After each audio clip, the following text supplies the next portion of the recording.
Hey, welcome. My name is Leathur Rokk, and I'm live on this wonderful site called YouTube. And very soon my channel turns 14, and I'm real excited about that. In a few minutes, one of my buddies definitely recognized from some of my videos. But right now, I just got out of the kitchen and I made pork tenderloins. They were actually, it was like a hunk of meat. It was seasoned with some kind of a spice rub. It said Tuscan herb. Hey, Meyer, how you doing? I've got food here. Waiting on a friend or two to come by. Here on Liberty West, we sleep outside, especially when we got calls. $150 tickets. And let's see. One of the things I might do instead of having people sleep on my steps, see if I can sneak into this one spare room we have that was a storage room, and then another person who lives here took it over almost would not let me even access it. You can't hear me? Okay, okay, is there going to be a problem? I don't feel too well. And I'm assuming this isn't covering up a microphone here. If I need to yell, I'll blow my voice out and I'll just report the screen. Have not been feeling good, and I don't want to get upset reacting to something. I don't want to do that. Um, I sound that my volume is choppy. I don't know if I can do anything in the settings. I'm not. Can you hear me? Oh,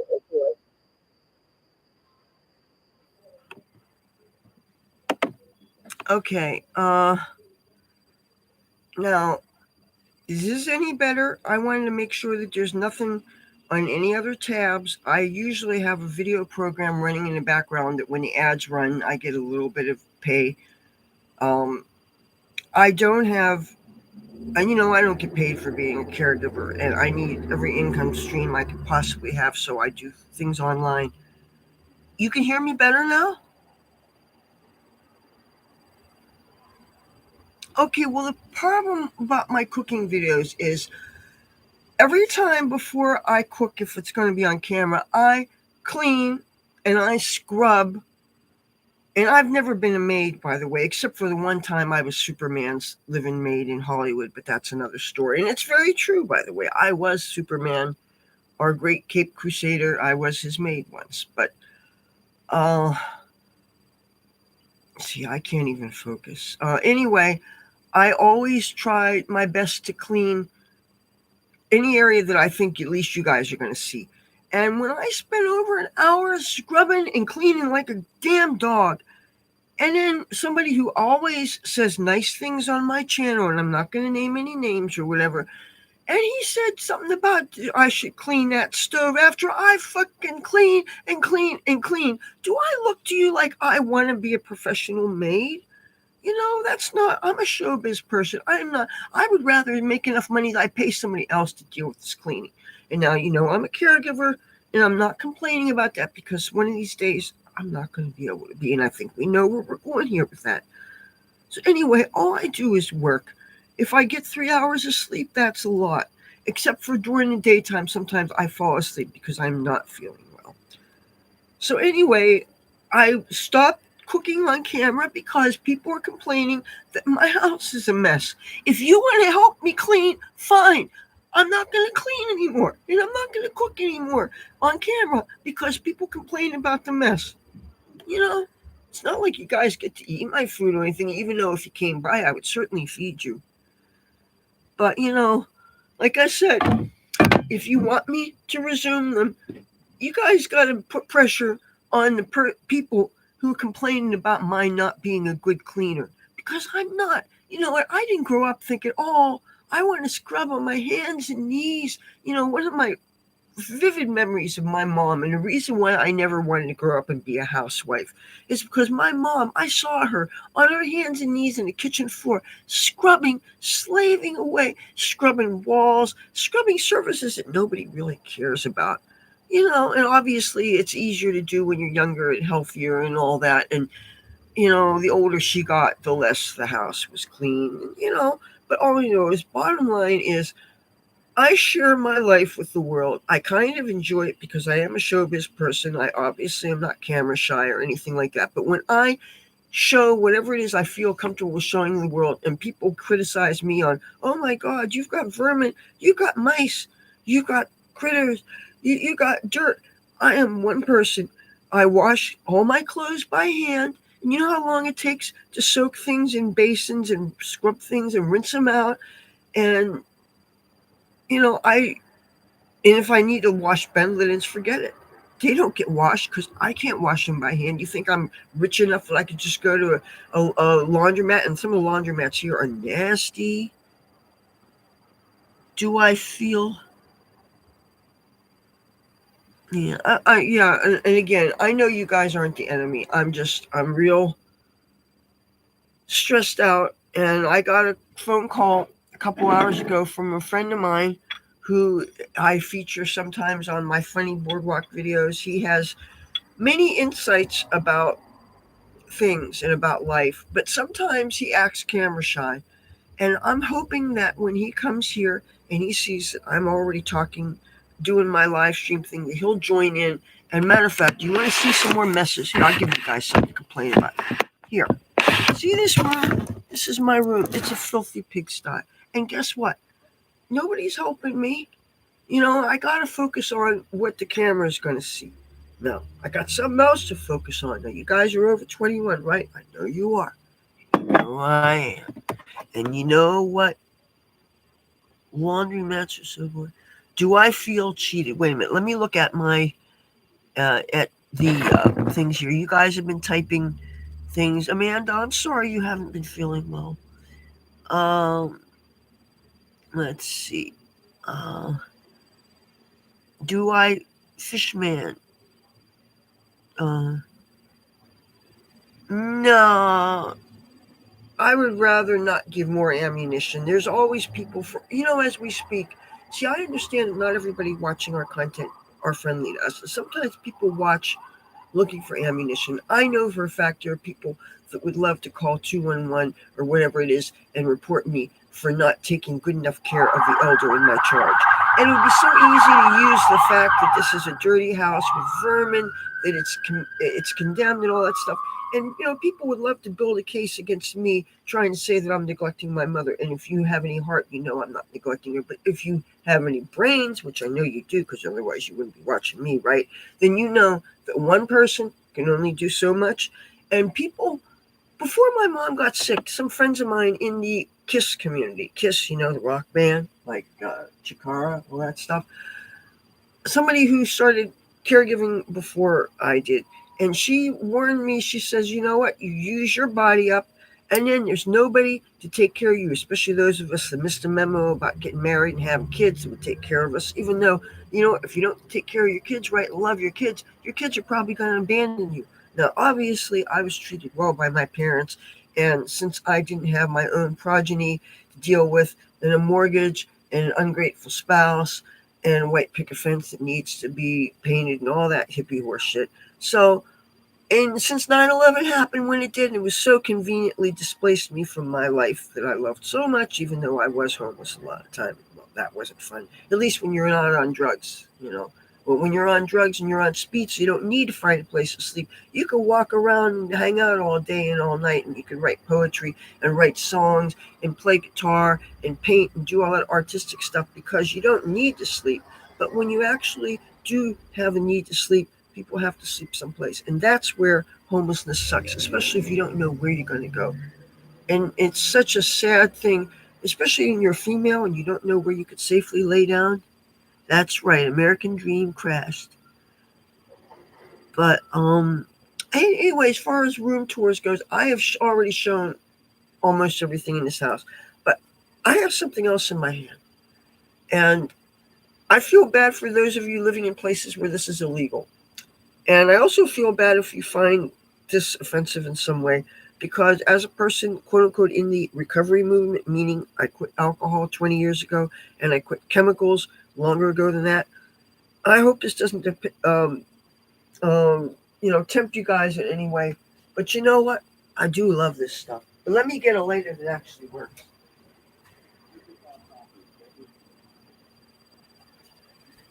Okay. Now, somebody showed up. I had a lucky thing happen this morning, like about 10:30 or so.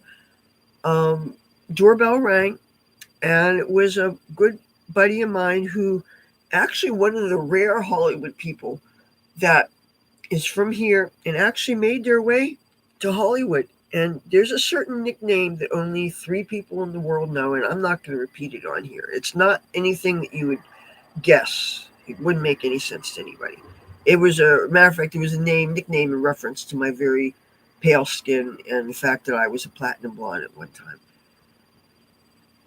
Have I tried THCA? Let's see. I know that there's a Delta 8 and a Delta 9, and I forget which one is the normal one, but there is a slightly not as strong THC that doesn't do too much for me. I tried a vape pen once of THC stuff that I ended up giving it away to somebody. As a matter of fact, I even reviewed it. It was a cake pen. Well, this is some weed that I want to show you. This there was an Asian market that I used to go to whenever I needed to learn certain ingredients to cook certain Chinese delicacies or whatever. And of course, with the internet, we can get recipes for anything we want. And I love to watch cooking videos, especially from people from China, Japan, Philippines, India. Oh my goodness, I love watching cooking videos from people from India, especially when they do their temple tours. Since I have a feeling I might not get to India because I used to want to go there for like 6 months, go do the backpacking thing, till I learned that unfortunately they have a crisis of women getting raped there, even in buses. And, not wanting to be vulnerable, and plus I really don't like to fly. So I am afraid I might not get to India, but I really don't like flying. But anyway, this weed is from a dispensary that when COVID happened and a lot of stores and businesses went out of business, this place no longer is selling Asian delicacies and stuff to not only the growing immigrant population here, but food enthusiasts. So now the place they were called Sunny Market or Sunny TN, TIEN. Now they are a marijuana dispensary called Sunny TN. And this stuff is from New York State. New York State went legal. Am I a Zoroastrian? No, even though I am slightly familiar with Zoroaster. I am a metaphysical practitioner. I do wear an inverted pentagram. I am a left hand path practitioner of the occult. Uh, okay. But, and I didn't win the lottery, by the way. And before you say, the magic didn't work, well, I didn't do any kind of hardcore magic. Because, first of all, it requires a whole lot of energy raising, and it can really lower your Donnie Burger. I'm sorry, that sounds so funny. I don't want to. You're not. Some of the cities in India are so hot and crowded. Westerners kind of have a psychological crisis right off the plane. I am very interested in Eastern mysticism. One of the first deity pantheons I ever learned about, aside from the Greek mythology that we learned in school, growing up, which I realize now it's so disrespectful to call it mythology. The religions that people have today that are so real to them that they don't think of as anything other than fact was very real to the people of those days. So to just dismiss it as mythology, I think disrespects those ancient peoples and what was a very real religious tech to them. Um, but I would love to go in temples, even though I heard there's some temples that they don't welcome white people. And of course, the backpacking community doesn't dig it because if you are sincere and you are respectful, and especially, I mean, you can't look at somebody and tell whether or not they have a genuine interest. I love going to Hare Krishna temples, and I've been to a few Buddhist shrines before, and I have definite interest in some of the things that are going on. And yeah, and that is kind of mind blowing. And it almost seems to correlate to the theory of all these, whatever reality we're living in, there are all these alternate realities that we could shift to and say, this current reality, I'm kind of poor and I'm taking care of my mom and I have showbiz interests, but I haven't really made it yet. And I found this YouTube thing, which is the closest thing I can get to getting back in Hollywood and maybe getting somebody to discover me and hoping I don't get blacklisted because I'm a Trumper and all that stuff. But in all these other, this theory of alternate universes, in another universe, I could be successful. I could be a Hollywood star already. In another alternate universe, I could have befallen something terrible happened to me and I could be dead. In another universe, I mean, it could be really, really wild. And the thing is, you want the reality that you want. And supposedly, one of the techniques is to not be distracted by our current 3D and actually act as if you've already gotten that which you want. And you have to feel, it's kind of like if you're doing a money thing and you're imagining how excited you would be. You won the lottery and you have your dream house, you're living in the climate you want, you're surrounded by the kind of friends you or want to have. You're doing the things you want to do. You're doing the creative projects. You're doing the charity work that you want to do. Like in my case, I would have the cat sanctuary, and I would get lots of homeless people off the streets, and I would build all these communes. And the only prerequisite was that there would always be room for me. So in my travels, I always have a place to stay, and I could do some cooking, and I could harvest some crops, and I could clean some weeds. And I view deities as, right now, I view deities as aspects of the subconscious. And even though my concept of faith has changed dramatically, it's between the time of my father's 9/11 and my father's passing away, I stopped believing in the traditional YHVH. I feel very betrayed by people pray all the time and their prayers never seem to be answered. Okay, and okay, I know a watch clock is right twice a day, but I never forgot about the time when there are these terrorists in different Muslim countries, and they find our American servicemen. They throw them into fire pits. They pour gasoline on them, and they throw them into fire pits. And most of these soldiers, I'm guessing, believe in something, and they're praying, God, deliver me, whatever, somebody save me, and they were not saved, and they suffered. And I understand that there's like 6 or 7 different theories on the nature of people's relationship with their deity. And so let's just say it's YHVH for center of argument. What most American believers seem to believe in the Judeo-Christian ethos. And so, okay, you relationship with God. Some people think of God actually has time because all seeing, all knowing, all powerful, all wise, right? And they believe that God actually has an interest in their affairs and pays attention to them and notes the sins and notes the hairs on the head and all that stuff and actually has an interest in your affairs. There are other people that believe that this God force doesn't really pay attention or doesn't really care the things going on an individual level.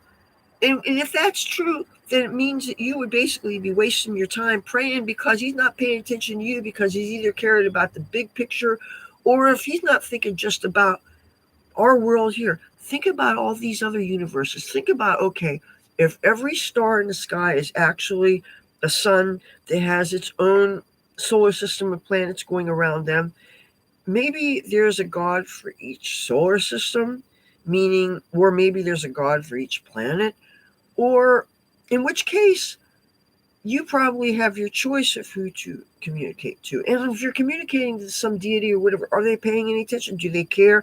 If I'm worried about my sick mom, or if I have been kidnapped by the Taliban and they're about to throw me on over the raking coals, I'm praying to you. Are you going to save me? Probably not. I mean, I had a realization when I was looking at, my father and 9/11. Obviously, it traumatized me a lot and uprooted me. And I'm not, which is not to take away from how it affected other people even more directly. I never want to take away. A lot of people like to, like older people. Sometimes they talk about their aches and pains, and then somebody's grandma says, "Oh, I got this, and I got that, and I got this, and I got that." And which is not to say I identify with that in any ways, but people sometimes do that, and I stop myself because I don't want to be in competition from people. We're not playing sports here. But anyway, I came to a realization for me that I find it hard to believe. I'm this close to being atheist because nothing seems to respond to you when you talk to it. Nothing seems to come to your aid. But I do believe that magic works because I've done it enough. And I've discovered that now, not having any real belief in any deities, except I can work with them as aspects of my subconscious. Or if, say, I'm helping a friend who is a born-again Christian and they're sick, I can go and buy a Jesus and Mary candle. And even though it's not a belief system that I believe in, I can still light it because I know that the person I am trying to help believes that. And it is the contact link that I have with them. But even all I really need is for a contact link is either to be able to visualize the face of the person, or if you know the person, or in a case of somebody like my mother or any rock star I ever had a crush on when I was younger, it's easy to draw up a face of somebody who you love. So that's the only contact link you really need. However, you can use things like a piece of cloth, you can use a piece of hair. I have so much of my mom's hair. I have so much of my hair. My goodness. It's not uncommon for magical practitioners to save our nail clippings and our hair because a person with the right kind of skills could use them and they could put it in something and they have a contact link then and they could harm us. And, so I saved my hair. I also saved my weed. And right now, I'm going to smoke some weed because I love weed. And again, I hope I'm not tempting anybody in recovery off of anything. That's not my intention. However, my intention is to express myself, and this is my channel, and this is my life. So I hope you will pardon me. And meanwhile, I'd like to know why my friend is taking so long. I have a friend that walks so slow. He's probably got serious pain issues. He walks slower than my mom. Last time I talked to him on the phone, he was at Resorts Casino. I could have walked there by now. But then again, I'm a fast walker.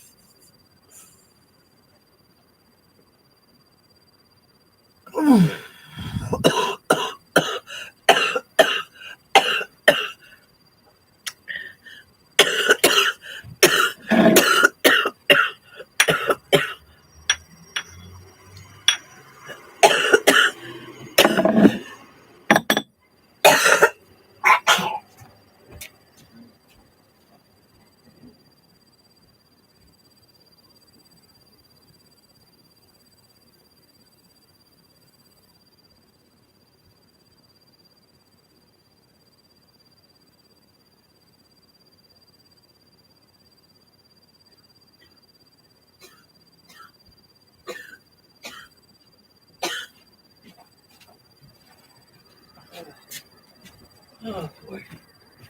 I was going to offer my mom some of this food, but she is asleep. I made her a liverwurst sandwich this afternoon. And I was really generous with the liverwurst. There were pieces like this thick and like medallions this big. I put it on rye bread with mustard. And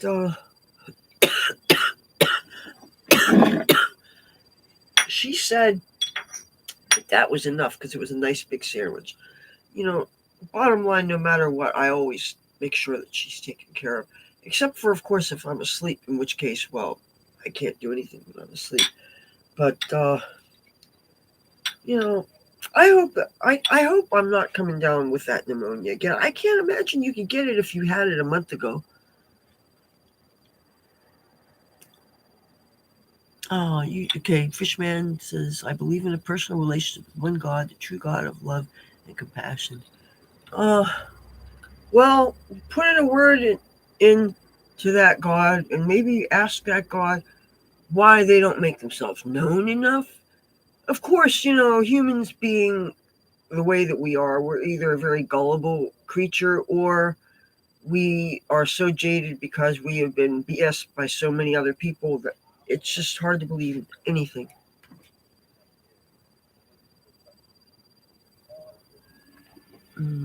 I'm checking for my friend. So, but you know what? I think I want to try some of this. It says dank by definition, but whatever the exact kind is, the sticker with the name and all the THC information was taken off. This is actual dispensary weed. And I can't get into any of these dispensaries because I have no way to prove that I'm 21. And it's a whole long story. People, including a lot of my fellow Republicans, seem to think that, there's no excuse. We need voter ID. There's no excuse not to get an ID and stuff. And it's like it's harder than you guys think it is. All the different points that you have to get a non-driver ID.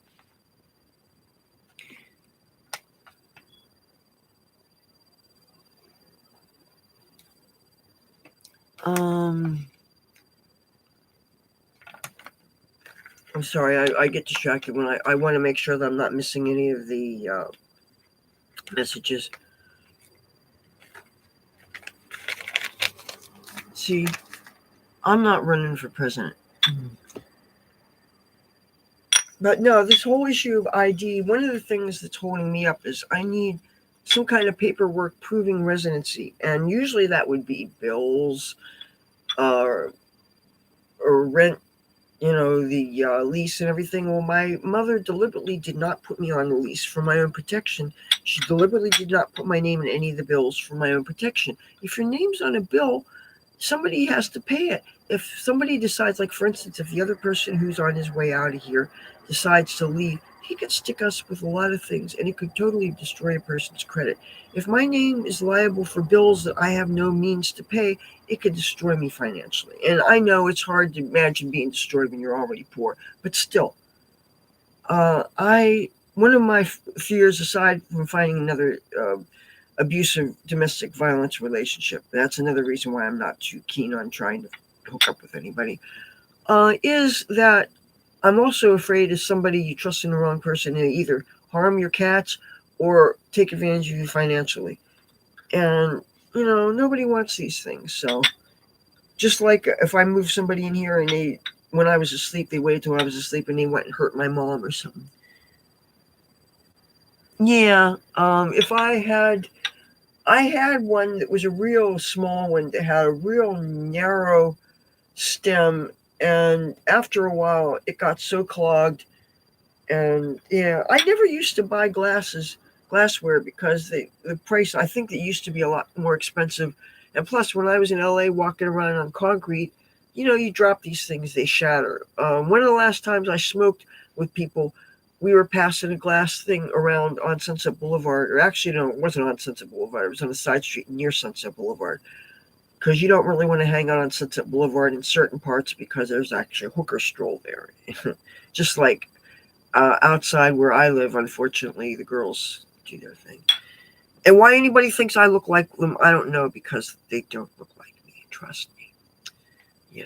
And I don't want to sound like I'm all there and I'm all highfalutin or anything, but I'd like to think I have a certain glamour. Trust me, these $4 crack whores do not have. They don't, the girls here don't wear makeup. People don't wear makeup here. I don't understand why that is. Even women working in the casino industry, they might, they might have fake eyelashes. They're like 3 inches long and they're like chip scoops coming out of your eyes, which seems phony looking even for my standards. And obviously, I'm about as subtle as a Christmas tree, right?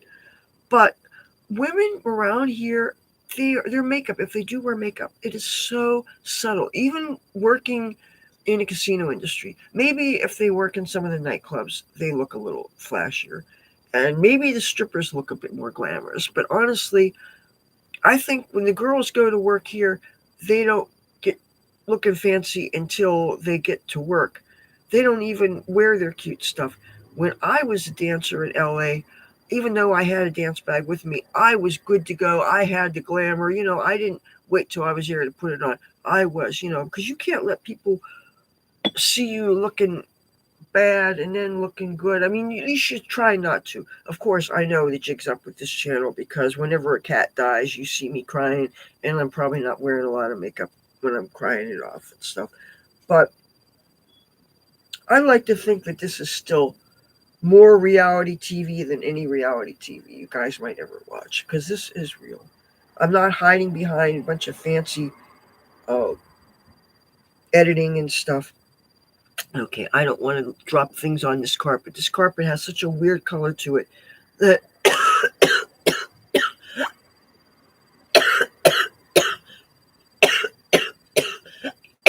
weed really gets camouflaged. Oh, man.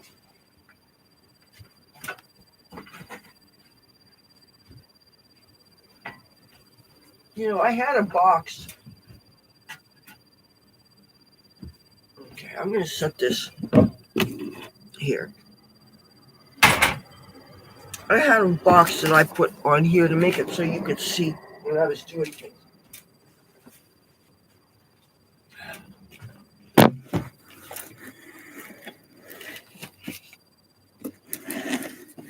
Okay. Box is here. My tea is here.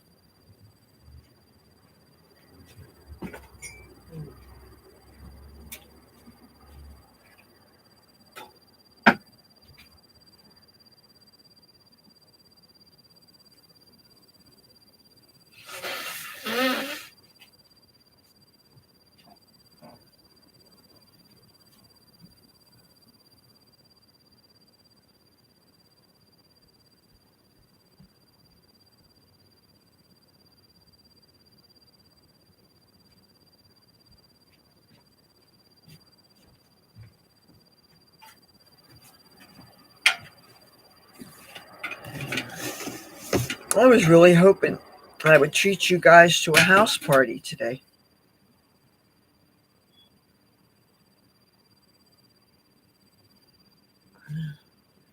Oh, Fishman is praying for me.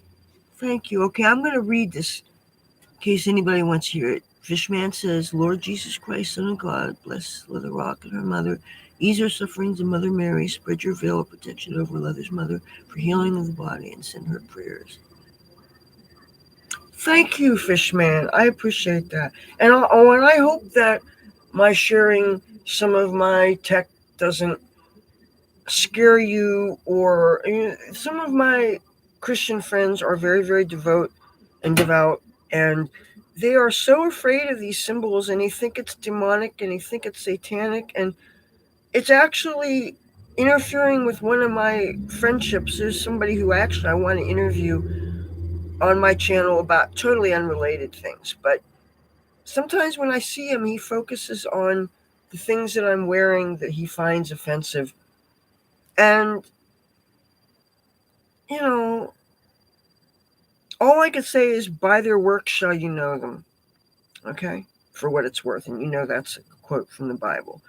Obviously, I'm not curing cancer and hiring millions of people and doing all the great successful things like Jonas Salk and like President Trump and like Elon Musk.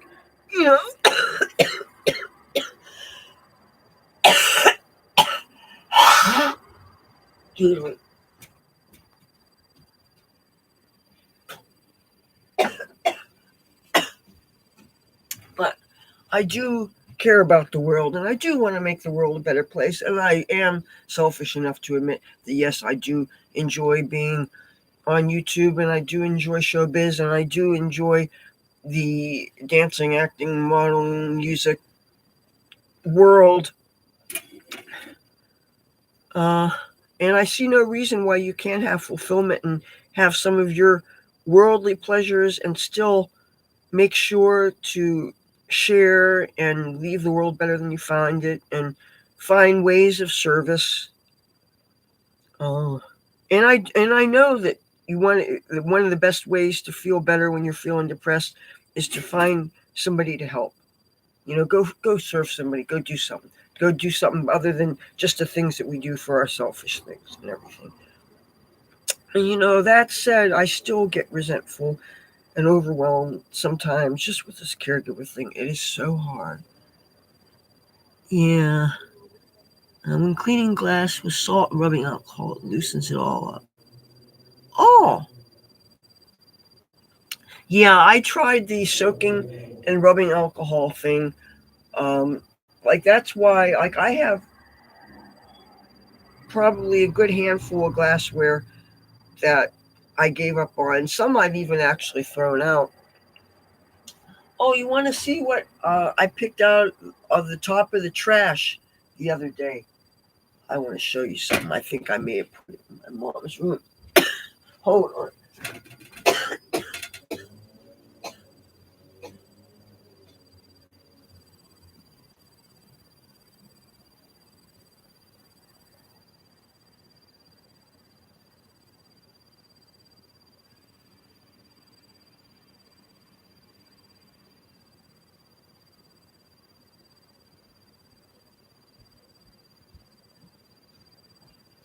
Look what I found. I scrubbed up real good. I'll let you read it. It's a rolling tray. And it's way cleaner than I got it. This one that I have here, I found this. And I even I put a coating of oil on it because it had some resin on the corners and stuff. And I did what I could to.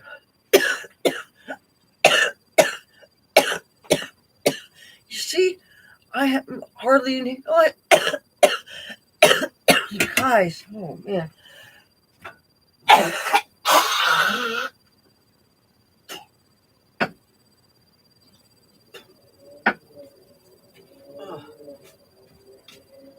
And I'm overheating.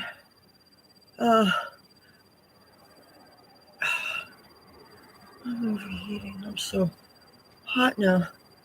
And I'm gonna inhale.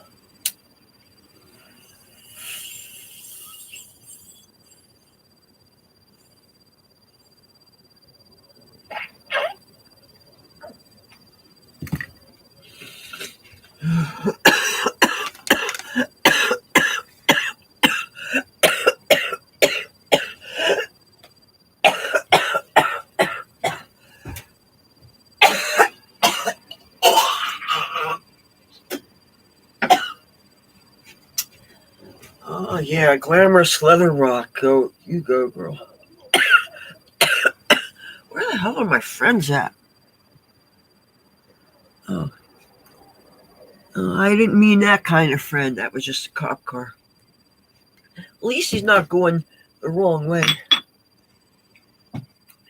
Oh, there. Speaking of people going the wrong way on one-way streets, there is somebody going speeding wrong way. I was so afraid. One of these days there's going to be a collision. No, that's the thing is I didn't know about the salt. I just used, and I think I couldn't find a 91% alcohol. The highest I could find was a 70%. Oh.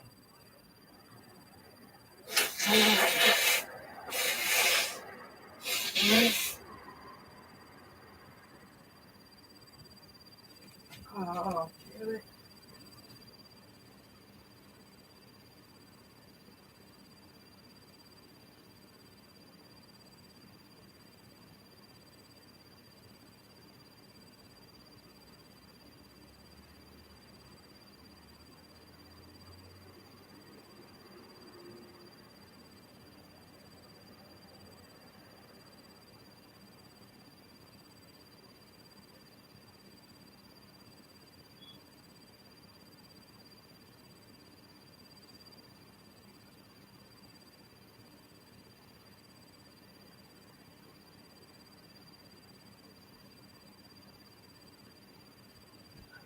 I'm back.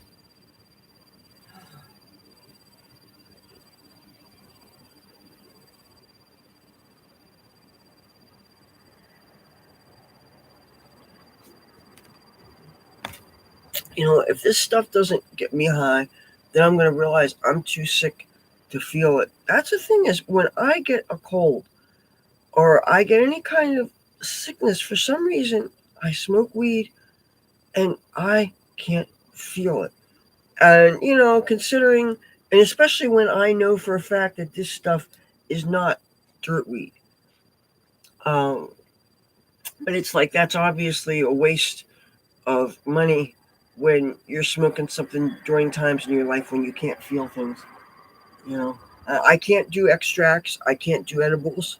I was told I'm a fast metabolizer of cannabinoids by somebody who I'm guessing might know more than me, even though at the risk of sounding arrogant, I'd like to think it's hard for people to know more than me with weed, even though the cannabis industry has gotten so technical now with people.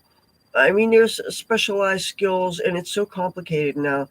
And I've tried my hand at growing it, and I neglected to do the curing stage, which is where you regulate the humidity after you've already harvested it and stuff. And what inevitably happens is I forget the fact that I pulled it up and it's drying in a paper bag in a dark closet someplace. And then months later, I find it and realize I forgot to put it in a jar. And of course, I don't have the necessary equipment to monitor the humidity and all that stuff. And anyway, it's only as good as the quality of the seeds that you found.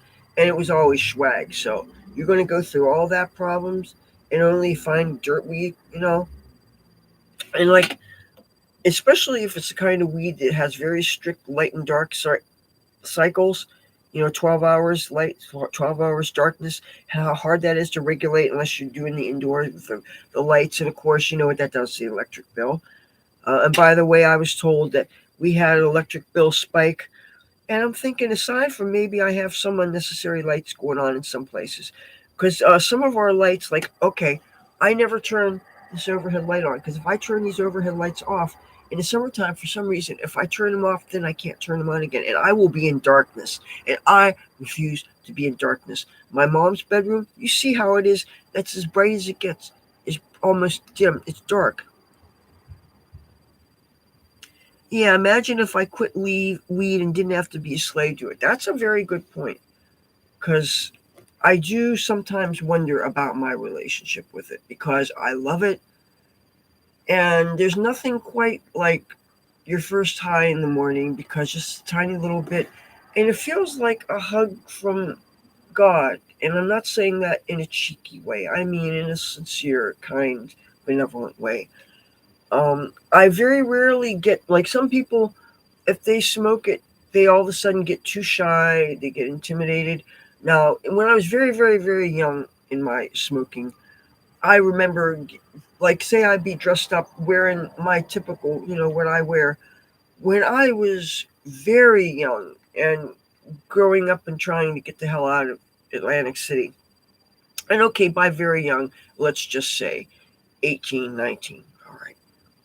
I was wearing, I haven't changed too much in my fashion sense. I very strongly identified as a heavy metaler, and I wore a lot of spiked and studded leather and concert T-shirts and spandex and always the micro mini skirts and the garter belts and the stockings. And the garter belts and the stockings and underneath the mini skirts were not embraced when I was doing it. In this town, it was always, hey, babe, how much do you charge? I mean, it was very, aside from the people that were punk rockers, goths, or metalheads, and they were sophisticated, and the odd, sophisticated New Yorker that just, they knew. They knew what was not vice. They knew what was art.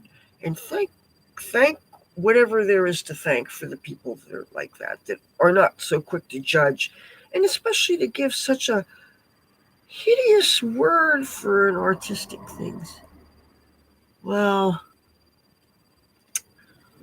I know that I am so functional as far as getting things done with all the work that I have to do, housework wise, washing dishes. We don't have a machine. We never had machines. Heck, my grandma, when she finally got a machine, she hardly ever used it. But thank you for seeing us, Bubblelandia. Oh, morning drinkers. Alcohol, when I think of all the things that I did and I quit, the biggest impact on my life was quitting alcohol. And I never woke up with the shakes needing to get alcohol. That wasn't the kind of drinker I was. I was the kind of drinker that I drank regularly and I drank alone sometimes because I wanted to keep my tolerance up so that it would reduce, if not eliminate, the occasional things where I would get so drunk that I would black out and whatever. And when you're female, that's never a good thing. But the thing is, it worked most of the time. But every now and then, I still overdid it. And the fact that I didn't die of alcohol poisoning, I'm short of stature. I don't weigh much. Excuse me. So, women especially have to be very, very careful with things like alcohol. But the day that I woke up to the realization that something needed to change, it was the same exact day, November 19th, if you're keeping notes, that I got clean off of chemicals. And it was just waking up one morning thinking, I hope I haven't done irreparable brain damage. And there's one tiny little change I can make in my life that would get rid of, and I came up with this number, Bolt, just out of nowhere. 96% of my problems would be solved. And that's a pretty weird big number, but it seemed to be true. Yes. Man. And yeah, and I still don't understand. And he's far too young. And yeah, it's funny. People that don't know anything about gaming, but at least are into live streams or knowing anything about the culture of people that participate in the internet, that his death has hit hard. Not quite Ozzy Osbourne level, but yeah. I mean, everybody is talking about it in different walks of life that I didn't even know knew about it. Now, I learned about him through my friends in the Juggalos community. If you guys don't know what Juggalos and Juggalettes are, there's this band called Insane Clown Posse, and if you're not living under a rock, you've heard of them. I can't tell you anything about their music. I only know anecdotally about them, but I know that their people are nice people and that they have some events that seem like there's a lot of fun. And, but my favorite internet artist right now, have you heard of The Kiffness? It's a guy from South Africa. Yeah. Yeah, this guy in South Africa. And how I discovered his music is it sounds like a band, but he plays all the instruments and he does his own editing and programming. And he finds famous internet cats, most of whom I think have passed away. And, like the singing cat, Kala, the female cat, the orange cat, she looked kind of like my Garfield. But and I didn't find out about her till after she passed away. But he she had a song called "I Go Meow," and then he did a song. Uh, and anyway, he gets inspired by all these famous cats, and he makes songs with them. He sings, he plays trumpet, he plays keyboards, he plays guitar. I forget the guy's name. Right now I'll say I'm stuck on stupid, or we could say I'm having a Joe Biden moment. Speaking of food hacks, there's this really good looking guy. I don't know his name. I don't think I ever knew his name. He kind of like a Cat Stevens looking guy. Dark, curly, long hair. I think he has a mustache, maybe a little beard. And he's really cute. He talks about saving the ends of vegetables that you normally throw out after using the usable part.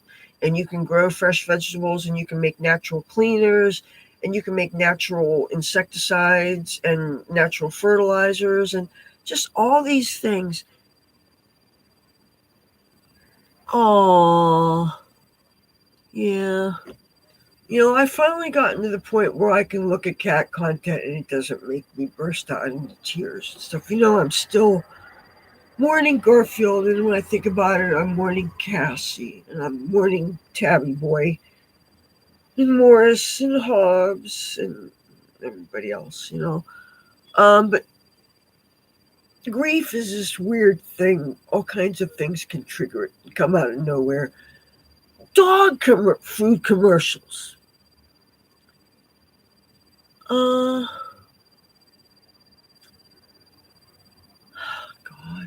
Okay, now by food hacks, are you talking about turning waste into useful things? Are you talking about weird cooking techniques? Or, that can be interpreted in many ways. I have to talk about things very carefully. Like when I am trying to reverse the halal thing on some food that I got, and I didn't realize it had those prayers on it. And I'm mentioning this again since I'm talking to what seems like a devout Christian. Um, I find out if you say the word that they're saying backwards, that seems to be a way to. I used to go and look in the Psalms. You know how in the Psalms there's some real bloodthirsty ones, vanquishing your enemies and sicking God on these people and stuff. But I used to be able to work with them, and now the wording seems inauthentic when I read them because I'm quoting them, and when you're working with this tech, I believe you should try to be sincere.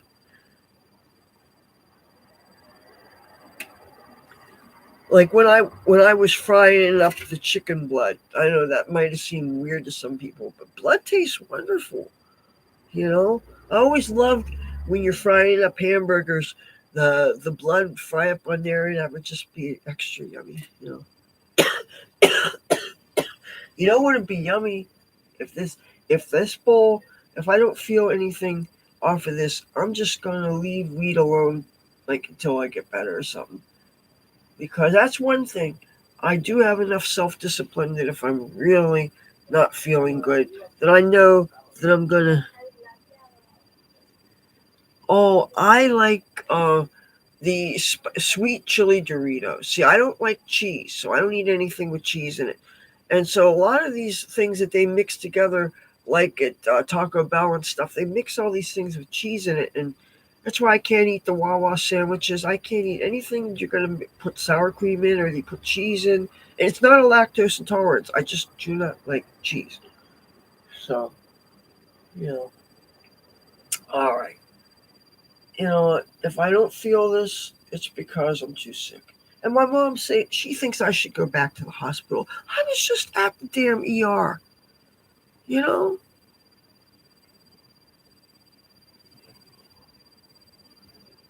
Uh, well,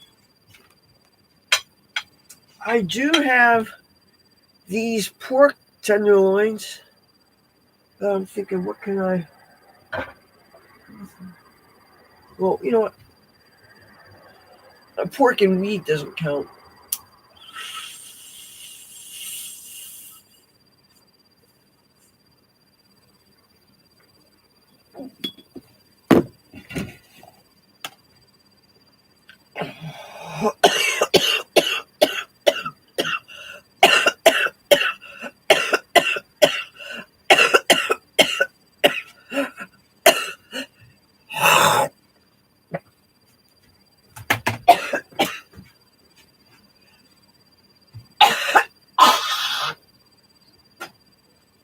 Oh,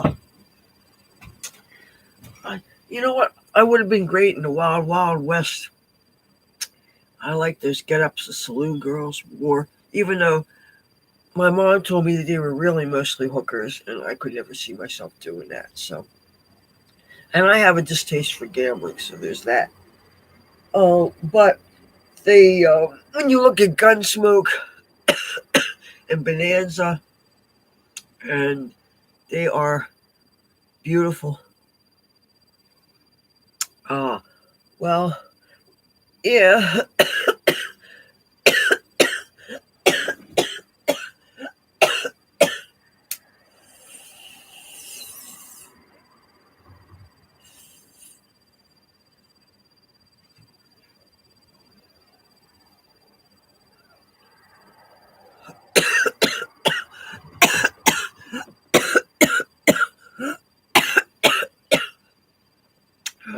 My friends show up here. If I put this away before they get there, it'll be because people are probably going to be shit-faced drunk. And drunk people can't appreciate the subtlety of certain things.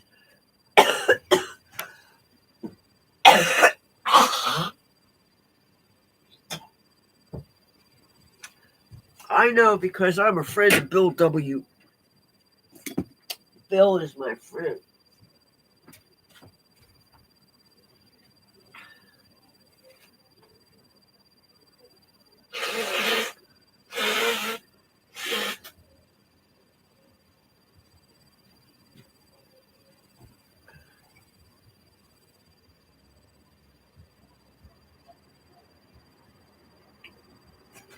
Oh,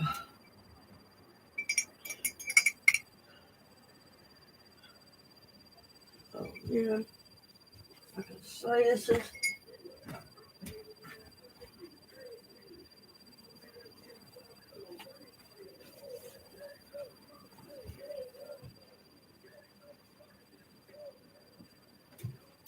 I think I do feel something off the weed. I still don't want to waste it. Because, you see, I think it's smarter to smoke early in the day, a tiny little bit, and that's all you need. And then leave it alone. If you smoke late at night, unless, of course, you haven't been smoking all day. Because if you're smoking all day, your tolerance is already, and you're basically wasting it. But,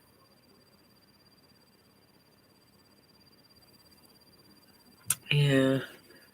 But I try to pay attention to my fellow YouTubers and show support and watch them too, because I think it's important that we support each other. I've made friends with some of my homeless friends who have YouTube channels who they were passing through right when the cops were jacking me up for my guitar, the year before they actually officially kicked me off. And this guy was live streaming in front of the Veterans War Memorial, which is kind of near on the other side of Bally's Casino in Atlantic City.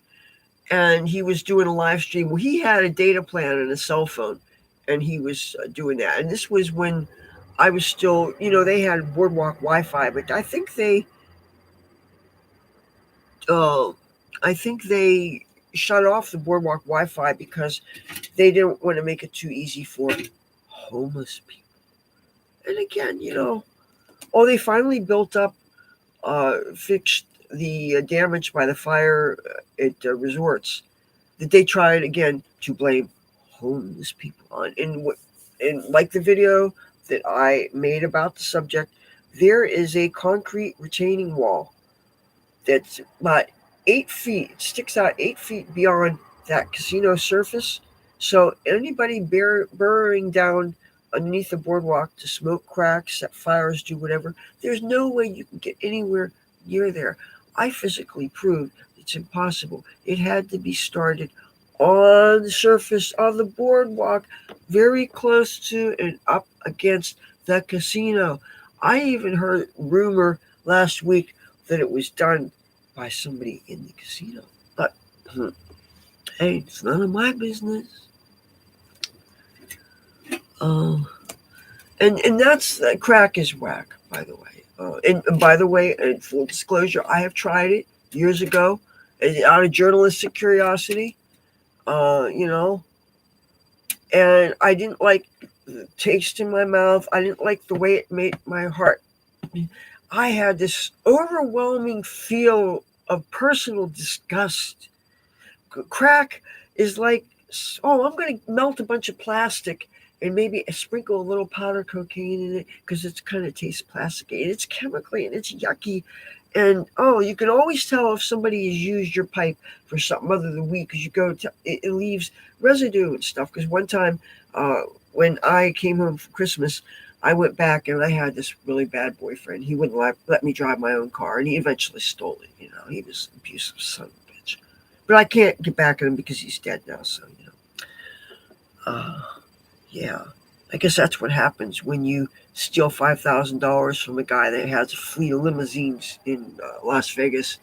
You know, some people take that seriously, and sorry, see you bye. That's what I was told not to worry my pretty little head about it. And this was in oh, in the middle '90s, maybe I don't know, but you know, oh, but dead people you can't fear anymore, at least. But there's just one other asshole that unfortunately, when I go back to LA, I'm going to have to be looking over my shoulder. You know, if I got to the point where I was successful and able to afford a security detail, I would definitely be telling them about my enemies just so they could make sure nobody could get close. It is what it is.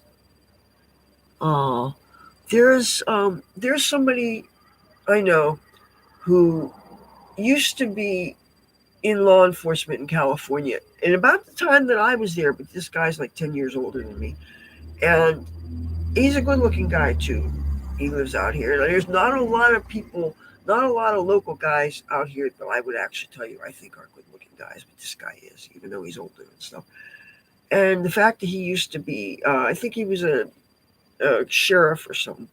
And the thing is, I always had a kind of not a fear of cops, but kind of a little bit of a because if you're doing things that you know to be illegal, and marijuana until very recently was illegal, and that was always my big fear. And then of course my crystal meth years, but uh, and I'm so glad I don't do that anymore. Even though I really had fun, and never did any needles or anything stupid like that. The thing is, the things that I did were creative tools. It also helped to keep me skinny because nobody wanted to be fat, right? And that was a big fear in those days, and I'm still afraid of that, you know.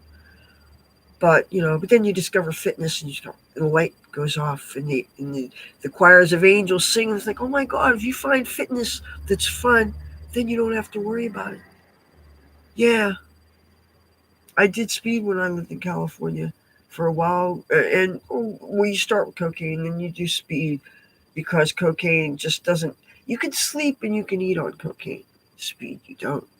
When you want to lose 5 or 10 pounds for a role, because there's some places that you audition and right away they say, "Oh, you need to lose a little weight." It was really unforgiving, and it was the culture and the actors. It was they're under pressure, and even though the studio system had long been eradicated by the time I was of age to go out there, I was an extra in the movie Rockstar, and it depicted the excesses in yeah. And the thing is, I can't say that I didn't like the harshness of the standards because I do think that thinner, not anorexia, mind you, but I think that thinner, we look better and we're healthier. But I was, oh man, I had a holiday spa membership and I was doing rails of cocaine and I was lifting weights and I was hitting the sauna and I was doing things but when you're young enough, you could probably get away with it, but I sure wouldn't do it as a middle-aged person. And plus, in those days, we didn't have fentanyl to worry about and all those things. I looked at other people because I was not the only person who was doing these things, but I was looking at people that were much more hardcore than me. And I was looking at people that were sticking needles down their arms. And if they couldn't find arms, they would go for legs. And if they couldn't find veins, they would go in between their toes or whatever. I mean, because they were, and I never touched a needle. Needles were for the body piercings. Some people use needles for tattoos. I don't have any tattoos. You know, But I looked at other people as barometers for how not to go to. I use, other dancers, other actors, John Belushi. Who among us didn't read his Wired? But you see, Wired, he did totally different things than me. There's speedballs and things. There were so many things that I knew were dangerous. I read Reader's Digest magazines when I was a little girl. My mom, she would take me to doctors' waiting rooms and stuff, and they would have all these women's magazines, and she let me read all that stuff. When I was an 11-year-old little girl, I knew about the pill and what kind of birth control I would use someday. I mean, in many ways, I was sophisticated, even though in many ways I was also very not street smart because my parents made sure to insulate me from the dangers of the big bad world out there. And that's the thing is my mom is overweight. All the women in my family are overweight. The only time my mom was thin was when she was in Weight Watchers. And that was a good program. She got down to 126 pounds. I have pictures of her when she was a scout leader. She was a cub master, and then she got to train the trainers. She was kind of high up in the volunteers of Boy Scouts of America when it was still called Boy Scouts of America. And I would sometimes volunteer help out with things when I came home for Christmas. That's how I started coming back, even though, I was born here. Like one year at the Scout Show, I dressed up as a Statue of Liberty. I put gold makeup on my face, and I wore a big bed sheet and had the crown, made of a headband, made the pointy things on it, and I took attendance to all the people in the booths. So I was carrying the whatever it is, one of the things that maybe Lady Liberty would carry anyway. But the scouting program was a really great program, teaching survival skills, the camping stuff. I used skills myself when I ended up homeless in San Francisco, making a lean-to, using things like sticks, pencils, whatever, lashing things together. I have a book of scout knots. I haven't read the whole thing, mind you. As a matter of fact, now it's packed away. I have half the things I can't find in this house because I have things packed away. But it's really tricky packing books because that box would be really, really heavy. So you need to put books in smaller boxes. Otherwise, it's crazy. Same thing with glassware. Boy Scout Lodge. Yeah. See, now you say devote your life to mom. That's what I've been doing. And the thing is, where the resentment starts to come in. 9/11 interrupted my career as much as anything else that was going on at that time, right? I was in Hollywood, aside from the fact that I was occasionally homeless, and that obviously wasn't fun. You're just waiting, something might be your big break. But 9/11 happened and just, bam, interrupted. 9/11, boom. Sorry, not stop forever, but just, that was a bigger stoppage, I think, than COVID. For me, anyway. Because, see, COVID, when that happened, I was doing so much from home anyway. So it didn't affect me as much as the people that were used to working outside the home. By the time COVID hit, I was already my mother's caregiver, and I was already needing to be here and not spend too much time outside. So it didn't affect me in the same kind of ways. Well, I would like to think that my channel is kind of a love letter to the world. And even though I do love some people more than others, obviously, you notice that when I do news commentary, there are certain things that I do highlight. And one of the big issues for me is seeing how homeless people get treated, and seeing some of my homeless friends that how they get abused by cops and CREDA, that's Casino Reinvestment. Uh, I forget exactly what it stands for, but it's basically casinos donate money and resources to help community projects and different things, beautification of storefronts, cleaning up and maintaining properties, even things like the code enforcement that reported our building, But, oh, by the way, I don't know if it's too soon to say something, but, and of course, this depends on my health. But apparently, some really great organization is going to be renting out the downstairs from me where the churches used to be, and there's going to be some kind of artistic thing going on. And they said that they would like me to be a part of it, and they offered me some kind of remuneration, and that means, And anyway, I'm all about the arts. I'm all about, especially if it's something that is not in President Trump's estimation, not really art, because some things people like to pass for art or anything, but such as when you defame uh, Jesus and Mary by creating their images and uh, nasty things, Uh, but now, job works programs for the homeless. Didn't FDR do things during the Great Depression uh, that actually served at first to give employment to people, but also ended up doing things like painting murals and like some of the beautiful art. Like when I think of some of the stuff that I saw when I was in New York City, that the Art Deco things and the things that look like ancient Egypt designs at 30 Rockefeller Center. Yeah, WPA. I love showing that because I was rediscovering it myself. But I've been having real problems with this phone. I really don't use it anymore. Like, okay, I saw something on Facebook I wanted to show my mom, okay? And it was on Instant Messenger. One of my mother's friends from Boy Scouts, who I'm also friends with, sent something about apparently a car and a jitney had hit a light pole on Pacific Avenue here in town. And so there was some things going on there, and she showed me this very brief video from a site. What's the site called? AC Scan or something like that. Anyway, I tried to show it to my mother since I can't bring this computer in anywhere. I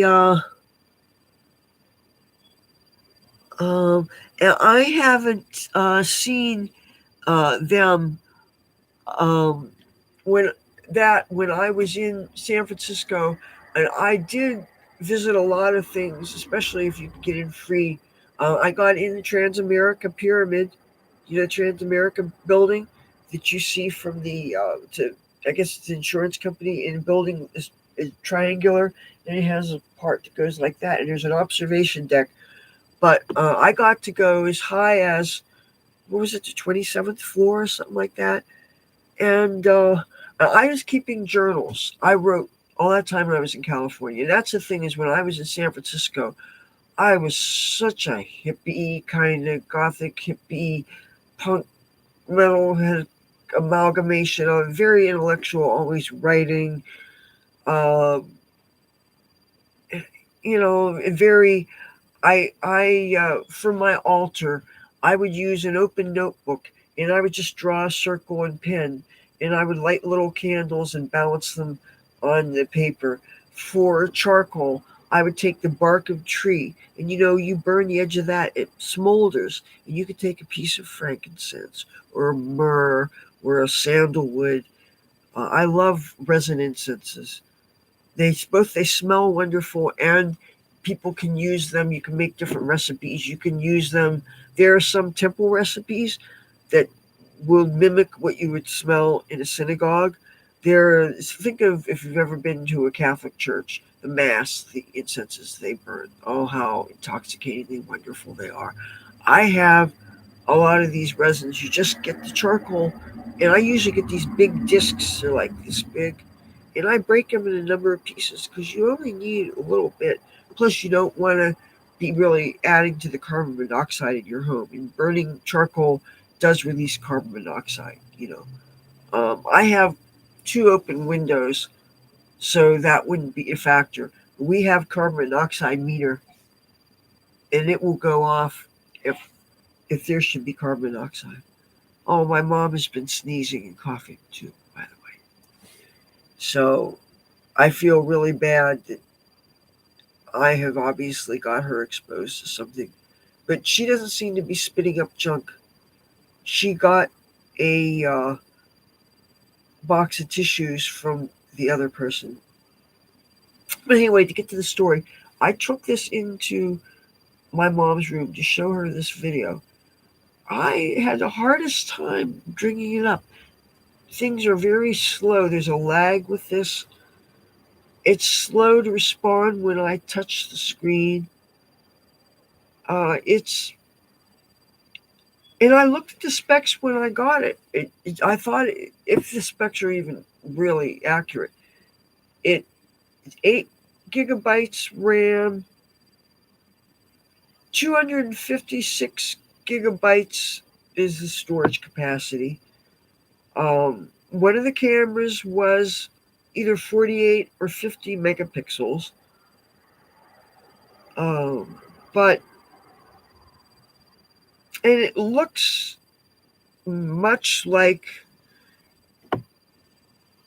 the other phone I had. Now, I discovered that there is an option to set up a thumbprint unlock, but I haven't done anything to lock this phone because one of my associates, who is a common thief, he told me that if your phone's locked and you lose it, you have more chance of it being totally never getting it back. If at least it's unlocked, then maybe you could get it returned to you because people could see that there's pictures. But if it's locked, then people might just either try to sell it outright or they may throw it in the trash. So I don't know really who to believe, but for the sake of making things easy on myself, the only thing I did in this is they have this thing where you can put medical information, and I just put my name and my blood type, because if that's supposed to be something that if say something happened to me and I was found, emergency personnel, I heard, check the phone and they find out information about you. And I guess knowing your blood type, they know better how to treat somebody. I don't know if that's true or not. I'm just repeating to you what I read. You know,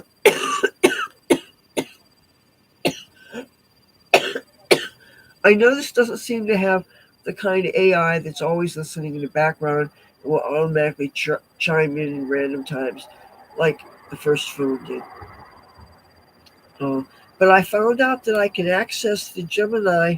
All I have to do is go on the Google homepage, and there's a link to it right there. Now, it might not be, they're better. I think there are the free AIs and the AIs that you pay monthly for. And the ones you pay for, they have qualities that make them better, is my understanding. But of course, I don't want to hear about paying any monthly anything. I have two storages in LA to worry about. Oh, I lived in San Francisco. The first time I went to San Francisco was for 2 weeks. Do you remember that year the World Series was interrupted by that earthquake? That was October 17th. The year was 1987, was it? Well, I'll never forget the date because October 17th is also somebody who I don't like's birthday, right? So, but anyway, this happened. I was dancing in Los Angeles. I was dancing in Hollywood. 89. Okay, yeah, 89. That's right. Uh, I was dancing, and one of my fellow dancers, one of her brothers was at a naval air base, army base, something around there, maybe in Oakland, maybe on the outskirts of San Francisco. I don't know exactly. But anyway, she was worried about him. Uh, it was, and I felt earthquakes when I was on stage and I was wearing high heels and a smile. And you can't, there's nothing to hold on to. All you can do is, you know, sometimes you have to get down on your knees or sit down, you know. And I tried not to sit down unless I had a scarf to sit on because I've always been a germaphobe. But no, I had these friends, and some of them, they might be watching my channel. One of them, we were sometimes roommates. There is this place that we lived in that was in off the alley behind this place I danced at. And the back door to get out from my dressing room, you go down the steps, right, and then across the street diagonally was where we lived. And well, they wanted to adopt a ferret. And at the time, ferrets were illegal in the state of California, but the person that was going to sell it to them was a total vegan, not just a vegetarian, but a total vegan, and they lived in San Francisco. And my friends were vegans also, and they were the first people I had met, aside from Hare Krishna people, at the time, that were very stringent non-meat eaters and stuff. So anyway, I had a car at the time, my Dodge Daytona Turbo Z. The fire, it was like candy apple red, I think was what the color was. Because it was the only color I could get, because purple didn't exist, at least not that I knew that I could do it at the time. So anyway, I got, now there was a guy and a girl in my car, and we went to San Francisco 2 weeks after this earthquake, to go and meet up with these people and get this ferret. Okay. And now at the time, I did some very catastrophically fast speeding. I will confess to this because statute of limitations, nobody can go after me. And also, I am genuinely sorry for what I did, because I realized I could have killed myself and other people. But that said, I did tell you that I am a magical practitioner, and I handled quartz crystals. I had a crystal in my hand. Each of my passengers had a crystal in their hands, and we concentrated. Now, crystals, they focus your thoughts. They can powerfully, you know how a prism will take light and refract it into all those colors? And crystals vibrate. You put electrical current through a crystal, what's it going to do? Think of the applications for crystals in watches, the atomic clock, crystals used by practitioners. You stick a crystal on your forehead when you're thinking real hard, or you can just hold it in your hands. You don't need to put it up near your head. Excuse me. But anyway, we concentrated on two things: no accidents and no cops. I was driving. Sometimes you had to take the 101, sometimes you had to take the 5, depending on the earthquake damage. And because the Oakland Bay Bridge had been damaged and pancaked and destroyed,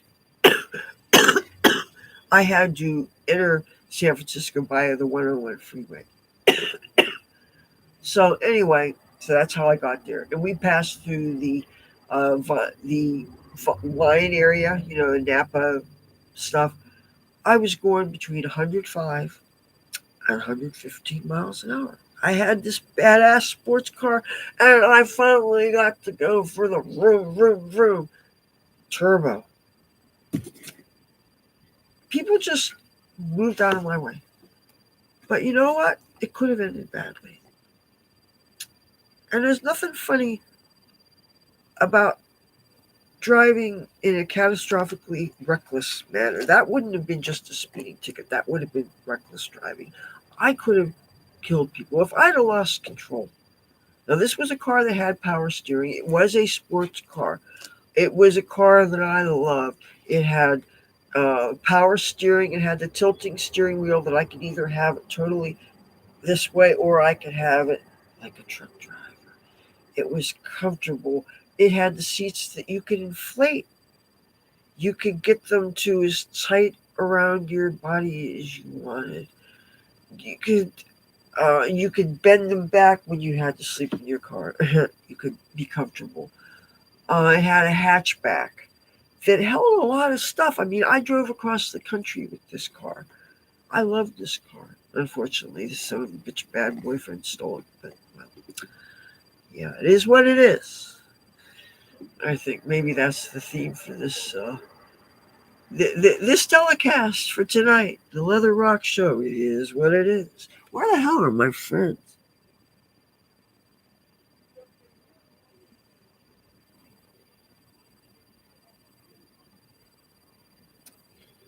God, I don't understand how it could take anybody so long to walk from Resorts International Casino. I mean, I could crawl, drunk as a skunk, dodging splinters, because the boardwalk is wood. I could have gotten here by now. It's like, I don't know how much alcohol is involved with my friends. And the thing is, I don't want to say anything more about drinking to these people because it's not worth a friendship. You can't nag and bitch and pass judgment. Just like if somebody looks to me and, okay, Leather, what do you do? What's your relationship with marijuana? Don't you worry that maybe you love it a little bit too much? And yes, the answer is absolutely. But the thing is, my rationalization is it de-stresses me. But I really don't like to not have it, you know.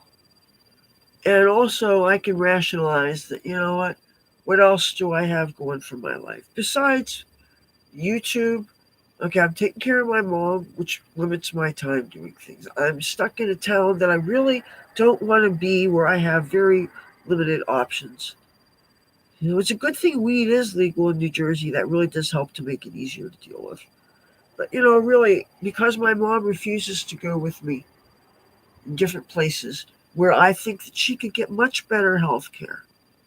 Look at it. Do you realize how many years it took for me to start getting the health care that I've been entitled to? You know, Having insurance that I qualified for by the accident of breaking this finger. You know, before that, before my getting insurance, the only time I ever went to a doctor was when I got sick with something. Like if I got really bad bronchitis, every couple of years I get a real bad sinus thing.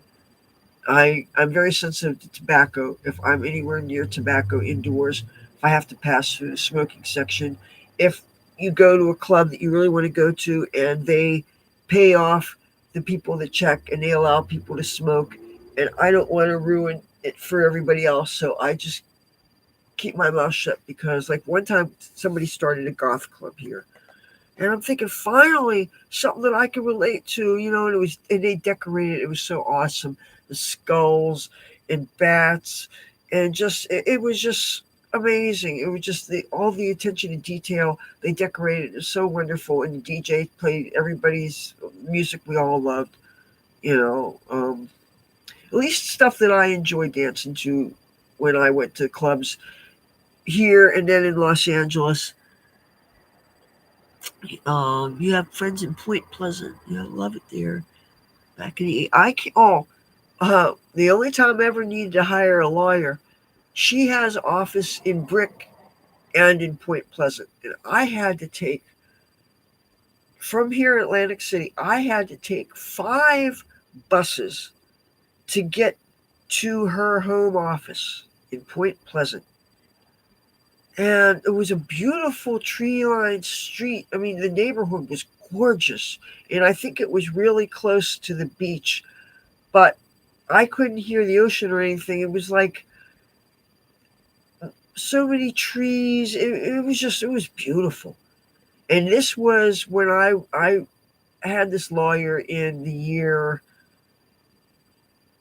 2004. I think this was shortly after I got absolutely sober off alcohol. Uh, but I have never been there since. I only used her for the trying to sue some bad people, and apparently, even with all the documentation of the pain and suffering, see, pain and suffering is so hard to prove. Psychological distress is so hard to prove. I tried to say that because of these bad things that these videographers did to me, they made me uncastable, and they uh, ended up contributing to my economic problems. But things can be really hard to prove. Even though I brought all my pay stubs back from my Hollywood years, I copied everything, gave her all this financial stuff to set up a basis that, look, I was a Hollywood actor. I came back here because 9/11. I took a chance on a job offer and thinking it was legit. You know where it goes. Why even try? Yeah. Do you understand? And now I'm doing the best that I can, doing right by my mom, and out of respect for the situation, not trying to think beyond that. But I wish that she would agree to go traveling with me. That way I could get to be where I want to be and she could still get her doctors. I mean, it's not like they don't change up her doctors anyway. Do you know how much games are played with her insurance company, with that nursing home that she got discharged from? They are still trying to bill her for this and that and this and that. And the thing is, she got out in time the day that they told her she had to get out. They were trying to get her to sign over her Social Security check, which of course would have fucked things over for me because well, how do you think this rent gets paid? Anyway, they just, and supposedly they would charge $1,000 a day for the kind of food she was not getting in the days when they would forget to give the people coffee. I still ask you this. How does anybody forget to serve coffee? How is that even a thing? It's wild. You know, whoops. Oh, great. Enjoy sugary tea, you vermin that resideth here. Um, I still love my little cat spoon. I have a black version also, but I think it's packed away.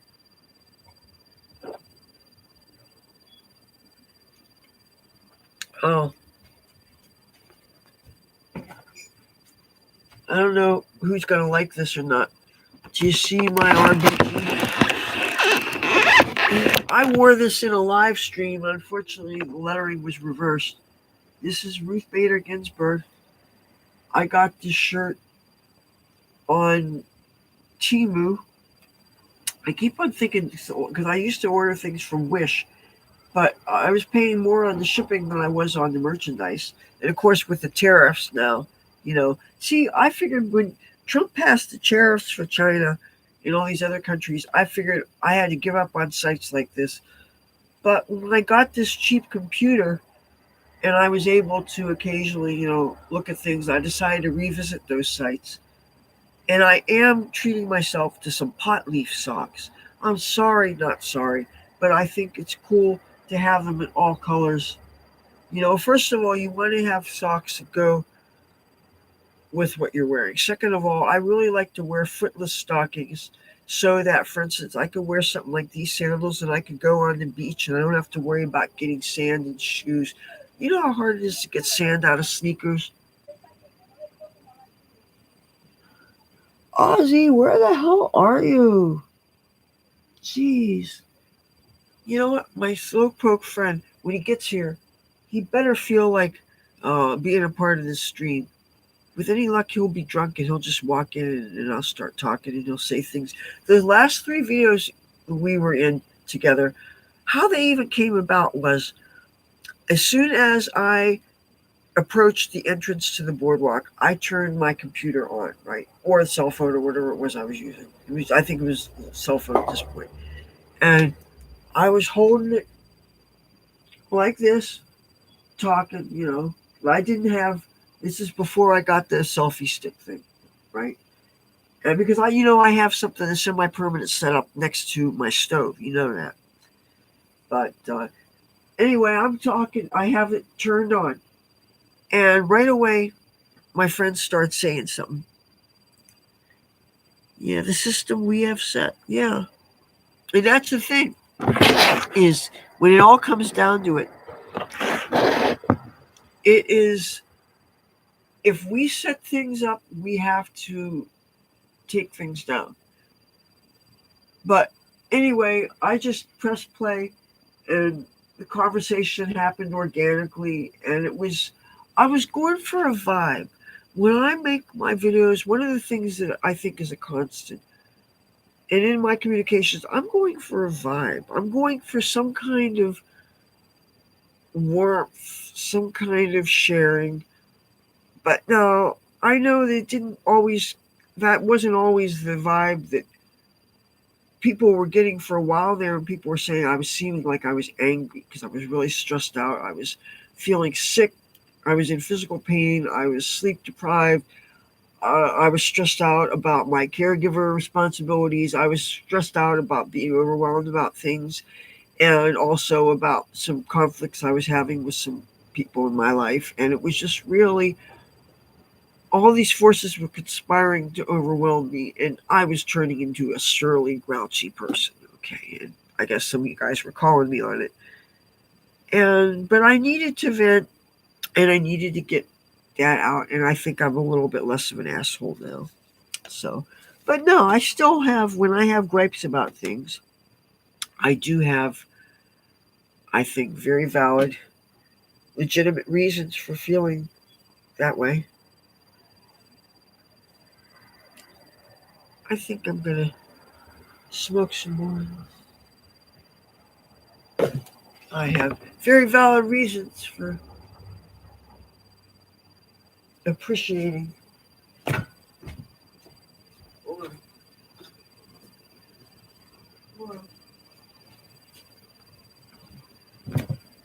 Oh, looks like my mom is taking a walk down the hall.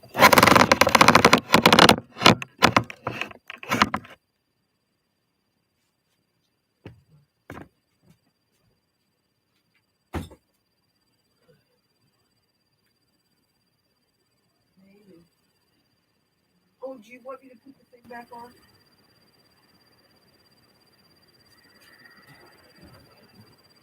Okay.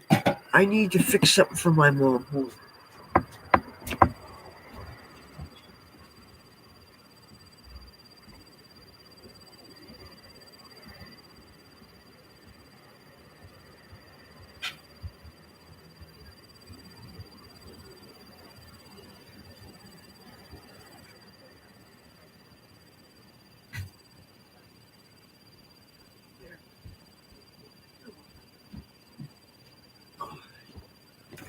Yeah, I had to put that toilet on top of our toilet back on there.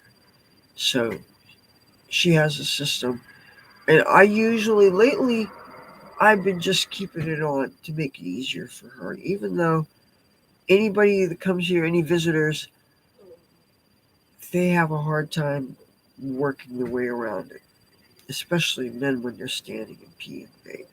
Well, it's a man thing, I guess. But anyway, sometimes I find it easier just to try not to even go in that room at all. But bottom line, especially if I think I'm going to be tired or not at my best, I have to make sure that things are easy for my mother to get to where she needs to go. So I just kind of keep the sets up.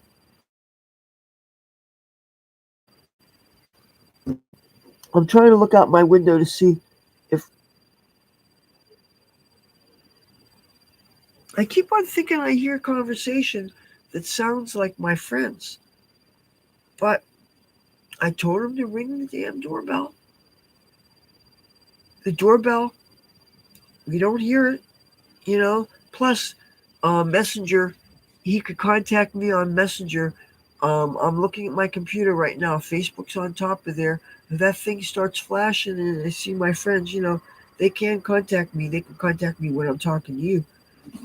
So, but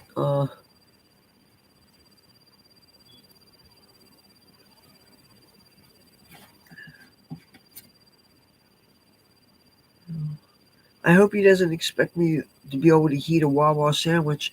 Last time he was there with his friend, I ended up breaking our toaster oven. There's a rack that I don't know how it attaches to on top of the heating element, but it's doesn't have a clamp. It doesn't have a hole to stick in.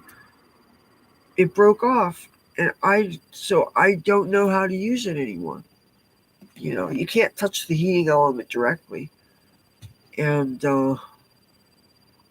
it wasn't a normal size toaster oven anyway. You know how a normal size toaster oven, the tray is like at least this size.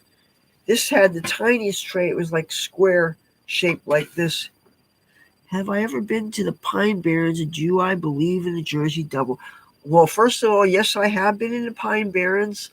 You have to go through the Pine Barrens whenever you go camping when you're Boy Scouts, I believe. One time when I was 19, some of us went on an adventure. A friend of mine, he was turning, I forget when his birthday was. And most of us were underage. Some guy had a pickup truck. He went driving into Pine Barrens. We were all drunk. I don't know if the driver was. And we were drunk and we were stoned. He cut his headlights. We're driving without headlights into Pine Barrens. I was afraid he was going to drive in a tree.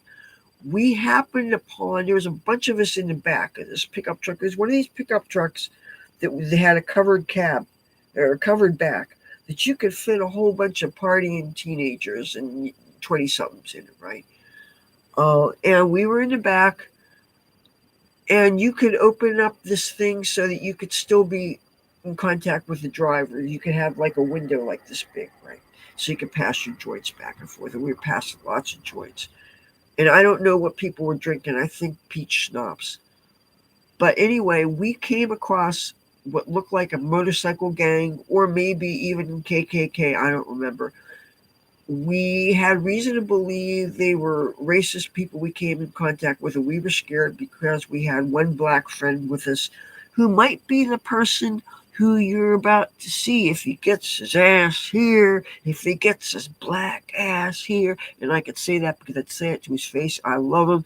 He is my one of my exasperating friends out here who I've known a long time, and that's why when he said that he needed a place to stay and could he stay on my steps, I'm going to see if I can't sneak him in and out of the room though. But the thing is, I have to count on the other person who's here, who's technically mostly moved out. He takes sleeping pills at night. And when he falls asleep, he's out of it, and which is just as well because we live on this whole area is kind of busy thoroughfares. One street people are on 24 hours, and people are drunk and walking around. Imagine somebody's mad because they lost the casino and they're belly aching about that, and or people have fights with people in gangs, and occasionally you hear gunshots. And of course, there's the junkies, and there's people leave Narcan all over the place here because there's so many ODs and stuff. Even though you don't have all the people hanging around dealing crack and stuff like you used to, because you have cameras from the police department set up. So you got lots of cameras. But now somebody just told me that the cameras that a certain social service agency where I stand in line for food sometimes, well, they have these cameras and they're supposed to catch all the bullshit that's going on there. And somebody told me this morning that somebody disabled the cameras. So you got people that know how to take scissors and cut wires and stuff, which, I think that's an electrocution risk.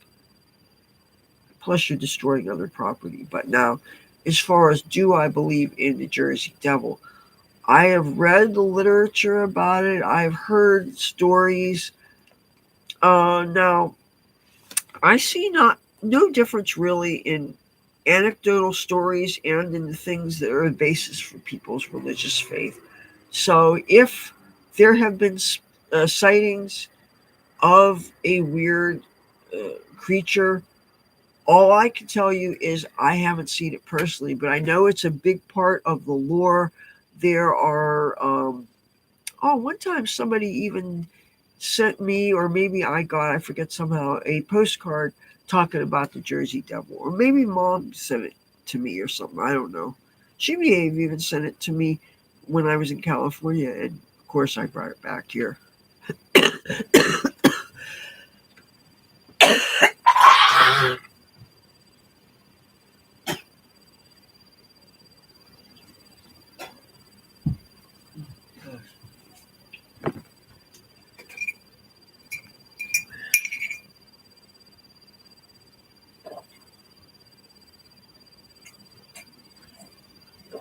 You know, I'm so glad. One time I got a dozen organic limes and I washed them up real good. And then I stuck them in the freezer. Most of them I stuck whole. Some of them I cut in half. And I have been dragging them out. And I've been using them for fresh uh, lime when I have my tea, and occasionally, on top of things when I'm cooking. So if you freeze them right away, because otherwise, fruit goes bad, vegetables go bad. I'm always pulling science experiments out of the refrigerator. Or you think that you're protecting bread by freezing it, and sometimes it ends up being hard, and it looks like something that you can beat somebody to death with, like a Bam Bam, that thing, uh, Pebbles and Bam Bam. I think I look good with my hair pulled on top of my head and a big bone sticking through it. I could rock that.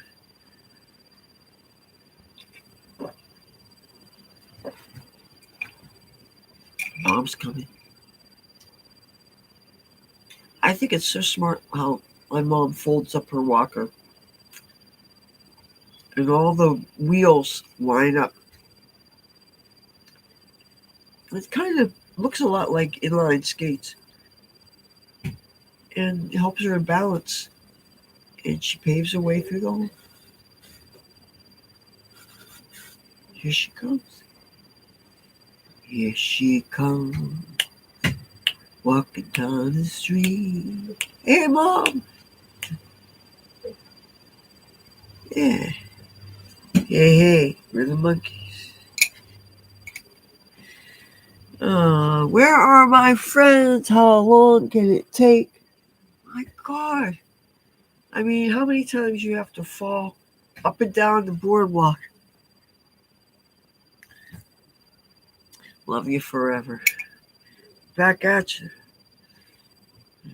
See, this is reality. You noticed her shirt was long enough. She was not immodest.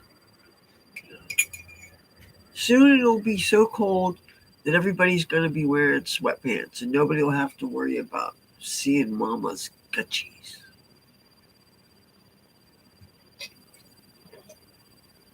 Oh, I found out something. The word gutchy. Did you know that's a Croatian word? Gutchy means underwear. Like we use it to mean granny panties. And it's a word I grew up with. Uh, my family tends to be Eastern European, but actually mostly just English. But a few other things, but all the real white stuff.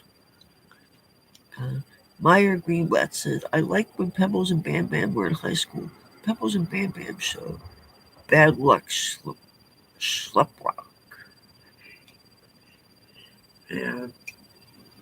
And one of my good friends who I stay with when I go to Washington, D.C., he's the graphic artist, Craig Thompson.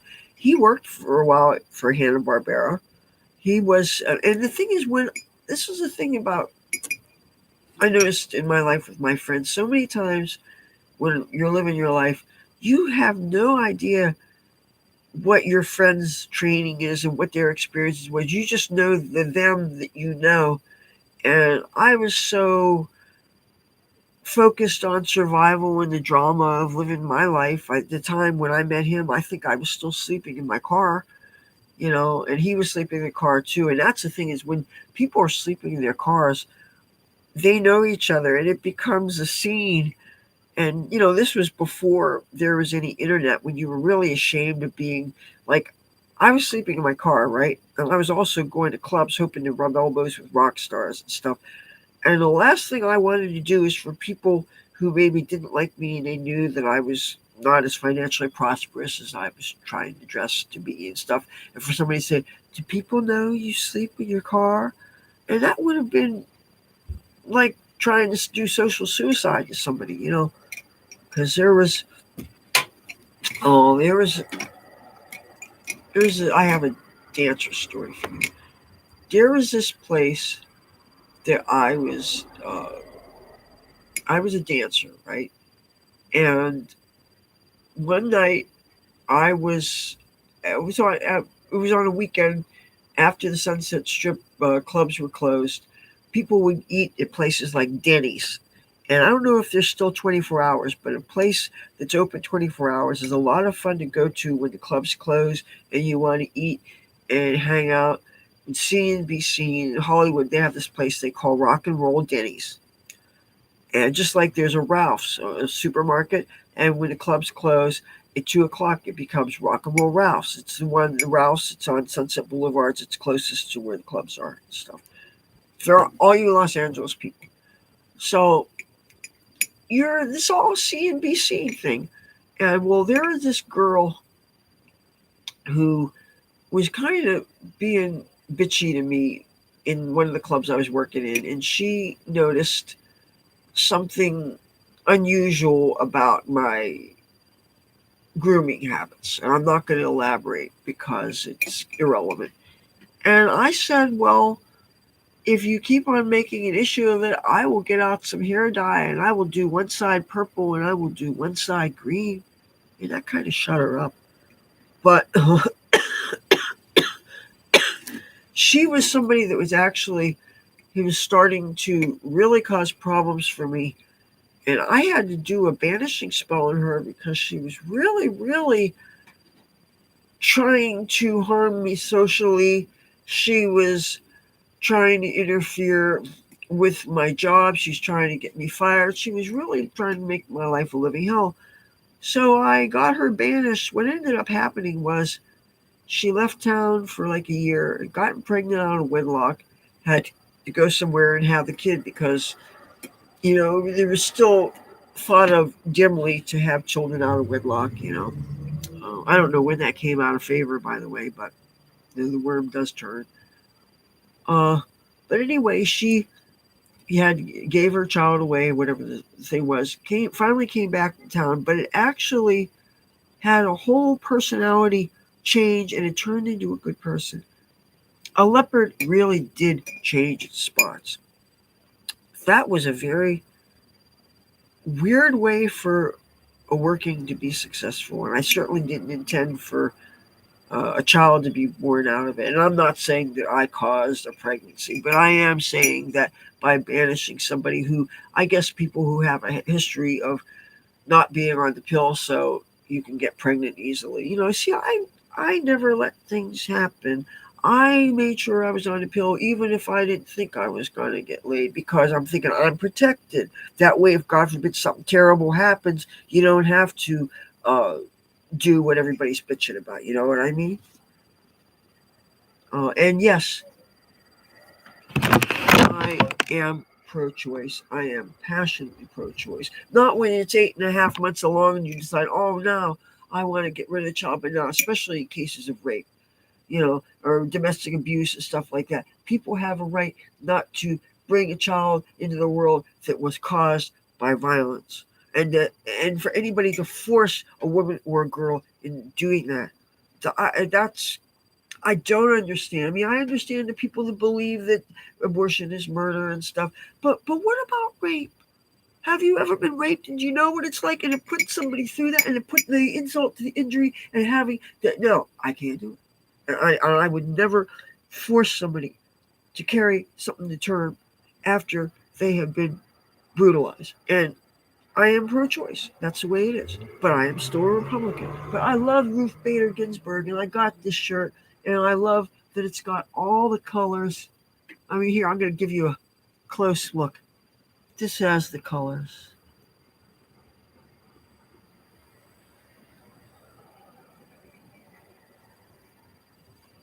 The only thing is white, the armpit stains, it's going to yellow. But I just thought it was really cool. And who could forget her colors? So certainly rather have her on our board than Ketanji Brown, who can't say what a woman is because she's not a biologist. Oh yes. But yeah. I'm trying to think. Oh, so what should I do for my 14th birthday? 14th YouTube birthday. Keep your calendar open. It's the 4th of September.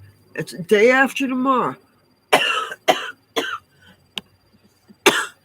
I mean, if you want to, well, technically, since this is after midnight, this is the 3rd, but I consider it still the 2nd because I haven't gone to bed yet. Once I wake up, then it's going to be the 3rd, But the 4th, This channel turns 14. I started this YouTube thing in 2011, September 4th, 2011. I had no idea what I was going to do with this channel. All I knew was this channel had my name on it, and I would start showcasing things that I thought was cool. At first, I didn't even put my face. At first, it was just my cat in a box. And this was when I started this channel. I was real hardcore fitness. I was pumping iron. I was doing kickboxing. I had the six pack. And again, I'm not saying anything I can't back up. Just look at the back catalog. I showed things. Canner's Deli, yes. Oh my goodness, yes, yes, yes. How's about? Do you remember the Okie Dog? There was two different locations at least. One was on Fairfax and Willoughby, I think, near not too far from Hollywood High, which you know is on Fairfax Avenue. But the other Okie Dog is on Santa Monica Boulevard, and uh, and Okie Dog, for those that don't remember what they are, take this big giant flour tortilla, like the size of a big pizza pie. Not, and I mean I know that there's even huger pizzas than that, but anyway, big flour tortilla, two all beef hot dogs. I believe they're Hebrew Nationals. Pastrami, chili. You can put cheese in it if you want it. I don't do cheese, so of course I wouldn't. And they have this big plastic thing of kimchi, fermented cabbage with onions and carrots. And you know, kimchi is fermented and it's healthy. It's good for your gut. It's good for your microbiome. It's good for your regularity, and it's good for so much of us. And the reason why so many Asian people are so healthy and have such beautiful skin, you know, when they get old, even when they start to get wrinkly, you notice how beautiful their skin is. A lot of it is diet. A lot of it is eating foods like kimchi. Asian people are beautiful. Look at them. Look at old Asians. Unless you're totally blind, aren't they? Come on, you know. Sometimes it makes me glad to have eyes. I used to, when I was a little girl, I used to watch Ultraman. I used to like to watch the monster movies. Mothra uh, was one of the monsters. And of course, oh, well, there were so many of them, but nobody talks about Ultraman anymore. You know, probably the cellulose probably degraded, and if they didn't preserve it, some things, if they haven't preserved by now, the tapes get brittle and they erode. You got to really, they should digitize them to protect them. Um, Sometimes they store them in the original form in special vaults underground that are climate controlled. They do that in Hollywood with some things, like they're doing that with silent movies, and they take a certain percentage of the best films and they preserve them. You know, of course, everything gets digitized now. The canters, yeah, uh, rock and roll Denny's, and or how's about on Sunset Strip, where do you remember Gazzari's? Of course, when Bill Gazzari's died, it's about the same time that Freddie Mercury died and Eric Carr, the Kiss drummer, passed away. And I knew Eric personally. Eric was such a good guy. You know, it's like I got a few rock star stories that people I could tell you about. They're dead. You know, so they can't deny it. Oh, you watched YouTube? Oh my goodness, I didn't know. You know, I have not even thought to try to seek it out. I just figured maybe only people that were really into Japanese things. There was apparently an anime con at the Jacob Javits Center in New York City a couple weeks ago, and a good friend of mine went. And he's somebody that whenever I'm having tech problems, he comes and saves the day somehow. Uh, and I don't want to use people for their tech skills, but he's actually somebody who, and I don't like to be needing people and needing things, but honestly, especially considering how far away Best Buy is, and having to take a bus that's 4 zones, and as opposed to if it's a place I could walk to, I could just go and take advantage of the tech support when I had it. But now he helps me with certain things because he's really good at diagnosing things. Plus, he's officially retired, so it's not like I'm taking time away from him. But still, you don't use your friends. But this is also the person, by the way, whose mailing address I'm using for anybody to write me. So that person, that address that I give for postal, for mail and stuff, that's my mailing address. I've been trying for years to get a mailing address, because people have been bugging me saying they wanted an address that they could send me letters and shit, or there's somebody in my life that sends me postcards every now and then that he draws on them and everything. And at first, he would never sign them, and it took a while for me to figure out who it was. But now I'm thinking, how many people live in Kentucky do I think I know? My southern people. I said, oh, that's one of my good old boys. But he's also gothic and a witch, and on in LGBTQ, and so I don't know if he'd want me to call him a good old boy, but he's also kind of a southern gentleman, And anyway, he's my friend. But if you're my friend, you're my friend. So I'm gonna do a ladylike hit off of some marijuana.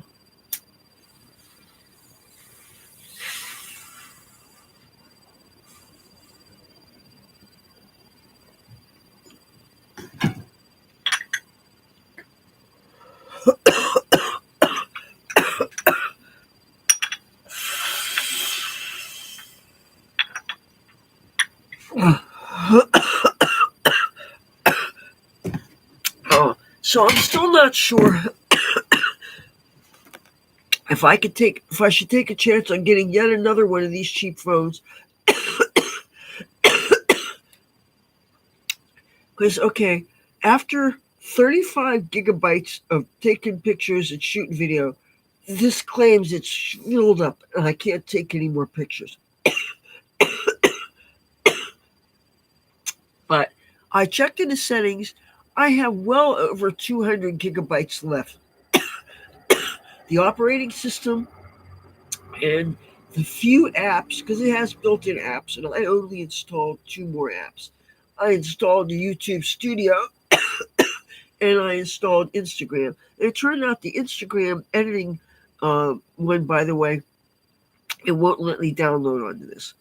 But all I know is I can't shoot any more videos with this.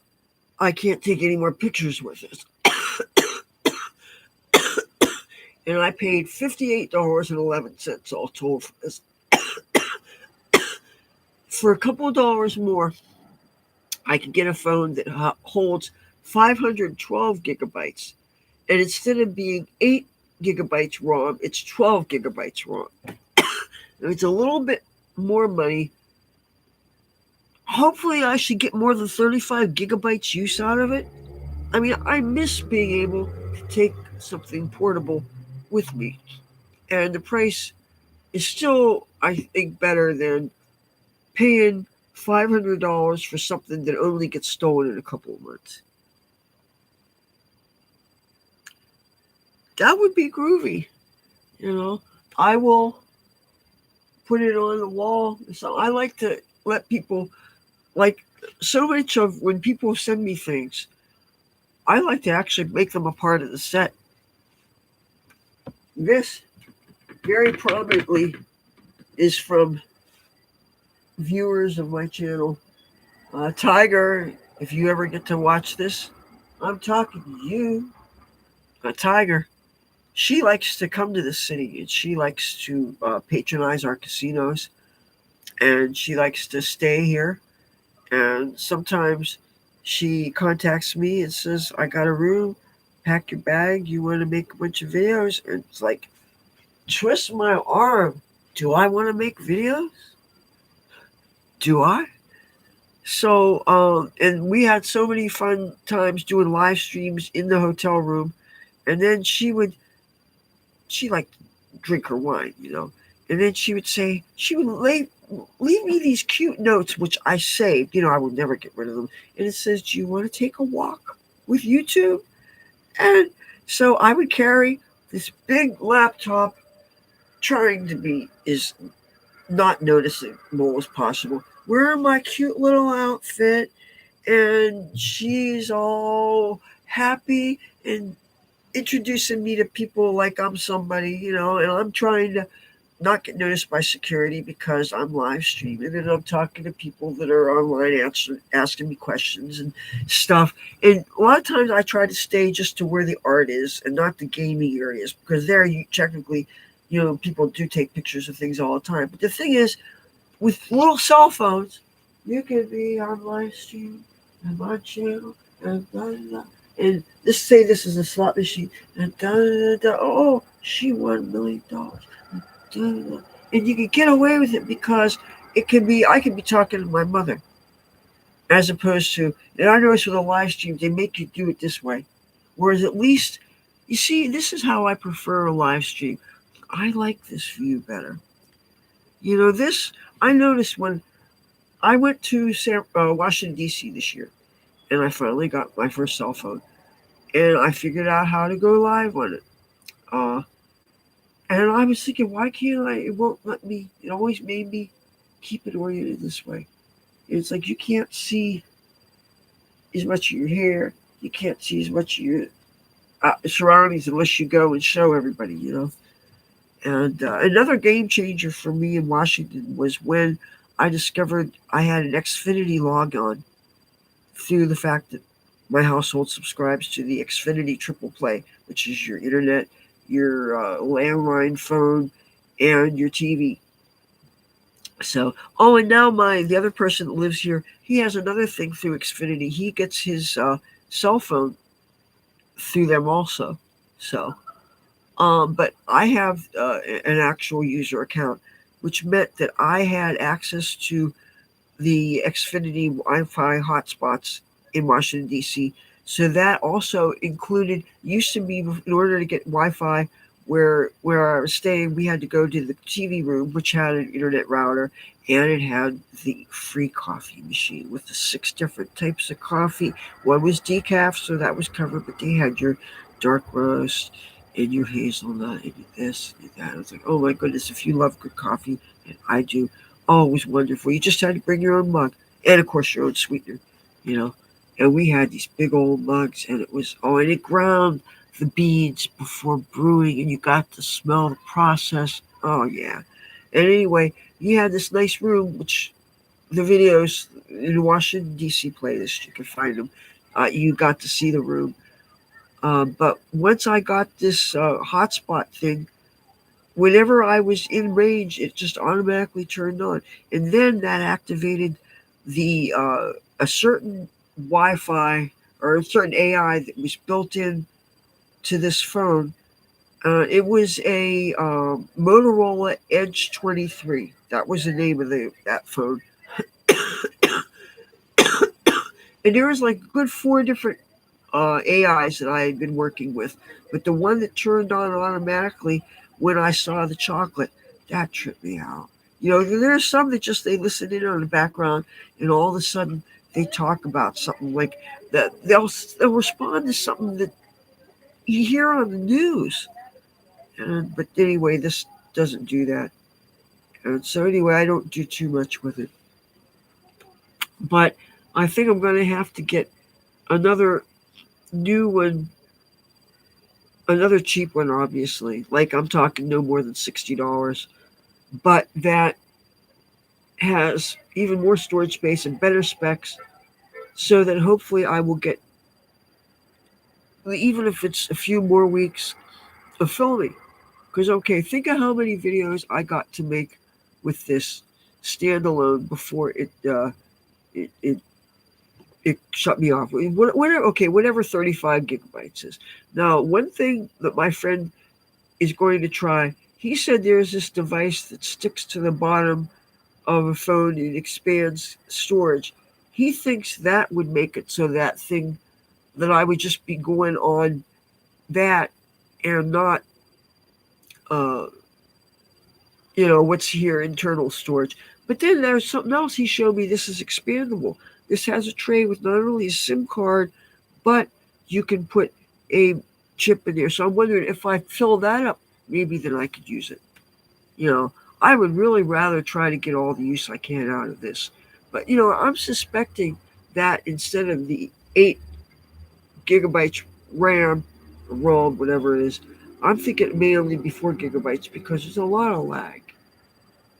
You know, it doesn't respond as quickly as that other one, which tells me the processing speed isn't as fast, and maybe the ROM is not as fast. You know, uh, I'm trying to really educate myself hardcore on phones, just like I'm very interested uh, in laptop computers. I read all the tech articles I can on the MSN homepage on this computer that I'm filming this through. I'm finding that there's all these different, like I'm learning. There's Apple just did a new launch. They're going to be getting new iPhones, and I just read. And matter of fact, I may have even posted it to Facebook because that's a way to keep things too. It was information about these new phones and how they compare to the current ones, breaking down the specs and what they mean, and whether or not it would make sense to upgrade. And sometimes, what I don't understand why Apple would do this, is sometimes you would think that every time they make a new iteration of a product, it would be an improvement on the previous thing. But every now and then they do things that don't seem to be right, like taking away options, things like why would you take away ports and things. One thing I heard they did recently that they didn't used to do is they made a universal size and shape for their charging cable, so it wasn't a different shape for every new thing. That I thought was very important because it seems to me that you should have things be compatible with each other. That would be the nice thing to do, and to make it so that your customers need to shell out more money and more money and more money and more money and more money. I mean, it's bad enough with Apple products. You can't open them up to service them yourself. You can't add to the memory. One of the drawbacks to my getting Apple products before was I always wanted bigger hard drive. I wanted more room. But once you tinker with the Phillips head screwdriver or whatever it is, you avoid your worry. Plus, another thing, every other computer manufacturer, for the most part, they don't hide their schematics.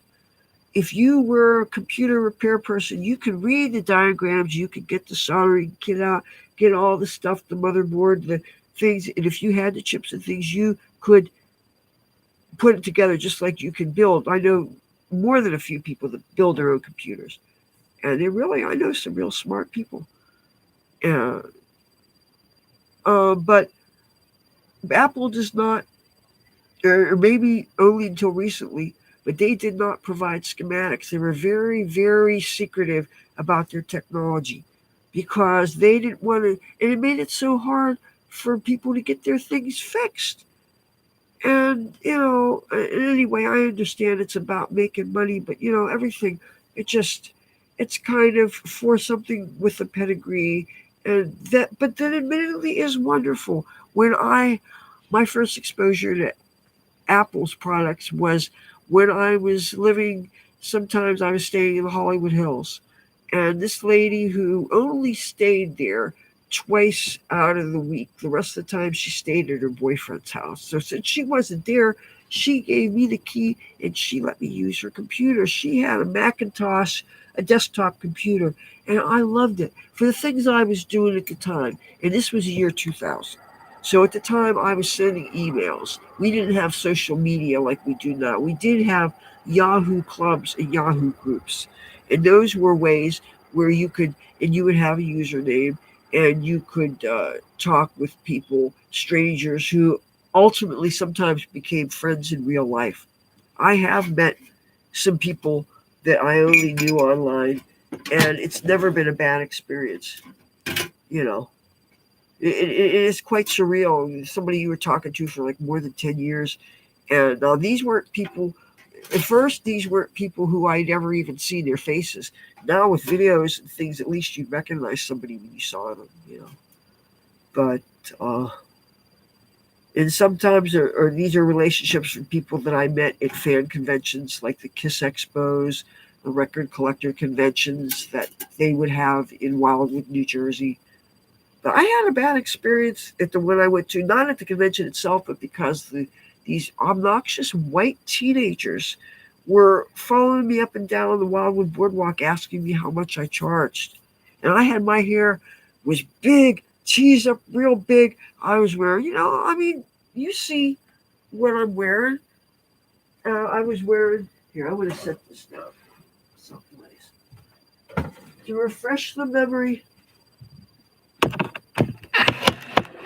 of anybody just tuning in, I was wearing an outfit like this, except I was wearing like a tour shirt, some kind of heavy metal thing, studded leather belts, studded collar, um, I fishnet stockings.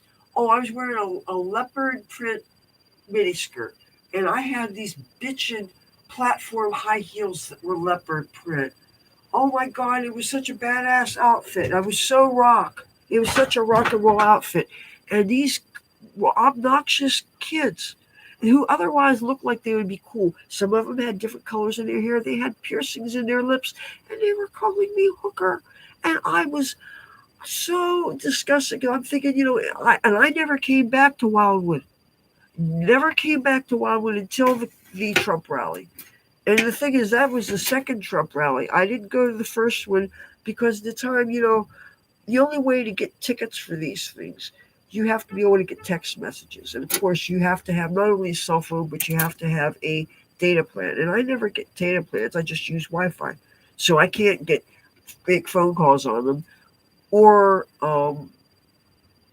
do texting. But with instant messaging, that's text messaging anyway, right?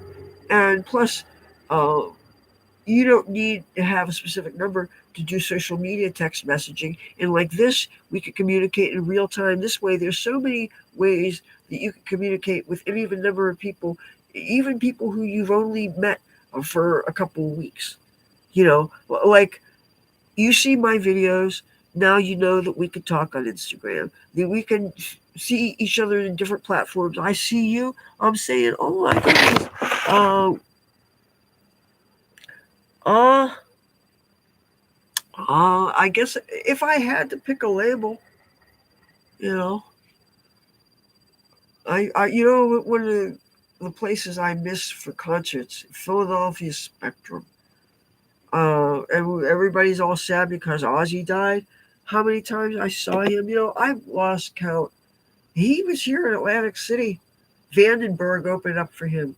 Randy had just died in a plane crash the year before, and everybody was sad. Vandenberg had one of their hit songs was "This Burning Heart of Mine." It was a ballad. It was kind of a sad song, and I worked security at that show. I was also tearing tickets, and I worked with my father, but my father didn't want to work in the noise, so he didn't work that day. That's okay. He didn't need to be there. People passed me weed there, and I was so high, and I was only 17 because I was, young security guard. But oh man, I shouldn't have said that. I realize I said too much, but too bad. Anyway, I believe I identify as the species called rocker, but I also have that gothic aesthetic, and I was definitely in the South Jersey and Philadelphia punk scene just before I finally moved to California. And when I was in California, I went to goth clubs and metal clubs. I hung out at the Rainbow Bar and Grill. Occasionally, I went to, there was a place called the Waters Club in San Pedro. And there was this place called the Palomino in, was that Encino or San Fernando, or, it's in the San Fernando Valley, which I could get lost driving around the San Fernando Valley. And I really keep thinking that my destiny is back to California. I love California. I mean, I love San Francisco too, but not what it turned into. Last time I was here was the year 2000. And I was living homeless in San Francisco, but I can't imagine tent cities full of squalor and stuff. You see, when I was doing it, it was like a slumber party, you know.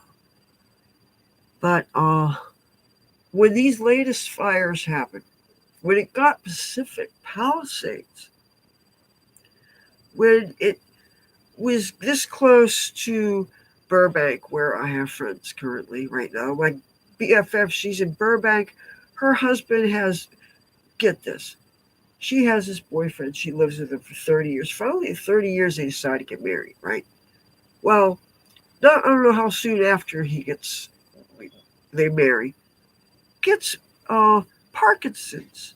Do you know what Parkinson's does to people? He used to play guitar. He used to do martial arts. He was the handyman for different places that they lived.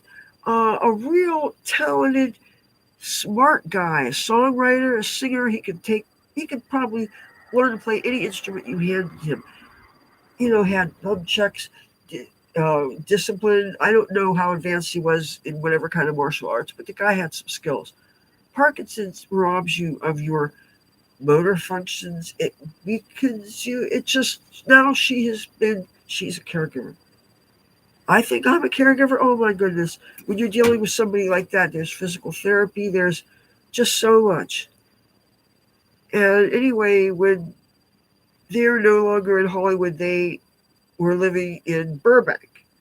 And they were this close to having to be evacuated because of the fires. And, if 9/11 hadn't happened, I could totally see myself finally getting some success with some of the projects I was in and finally deciding to buy a house.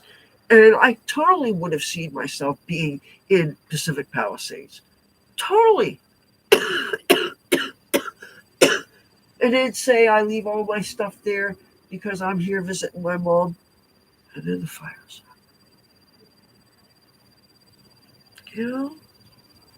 I I know about the earthquakes. We always know about the earthquakes. Everybody knows about earthquakes in LA.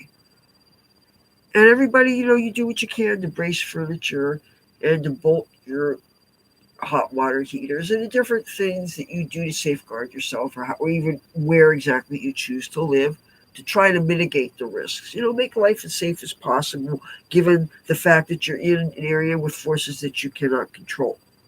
That's the thing. You're dealing with Mother Nature.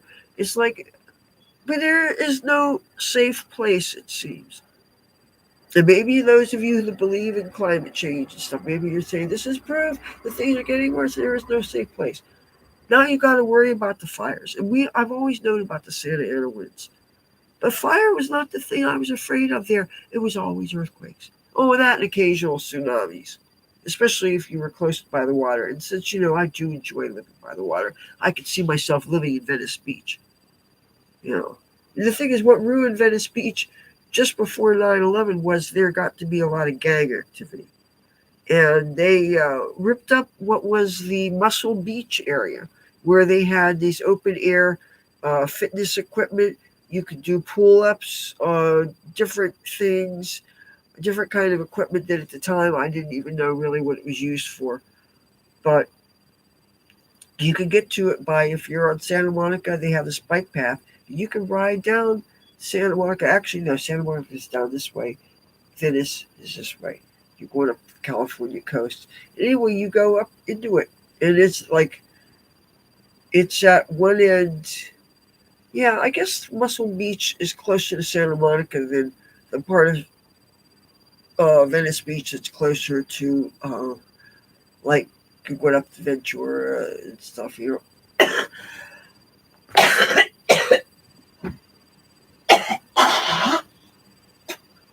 Oh, man.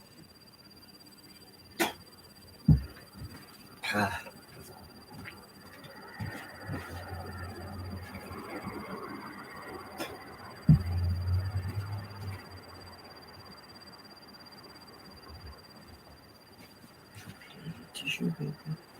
Oh, so I really love this shirt.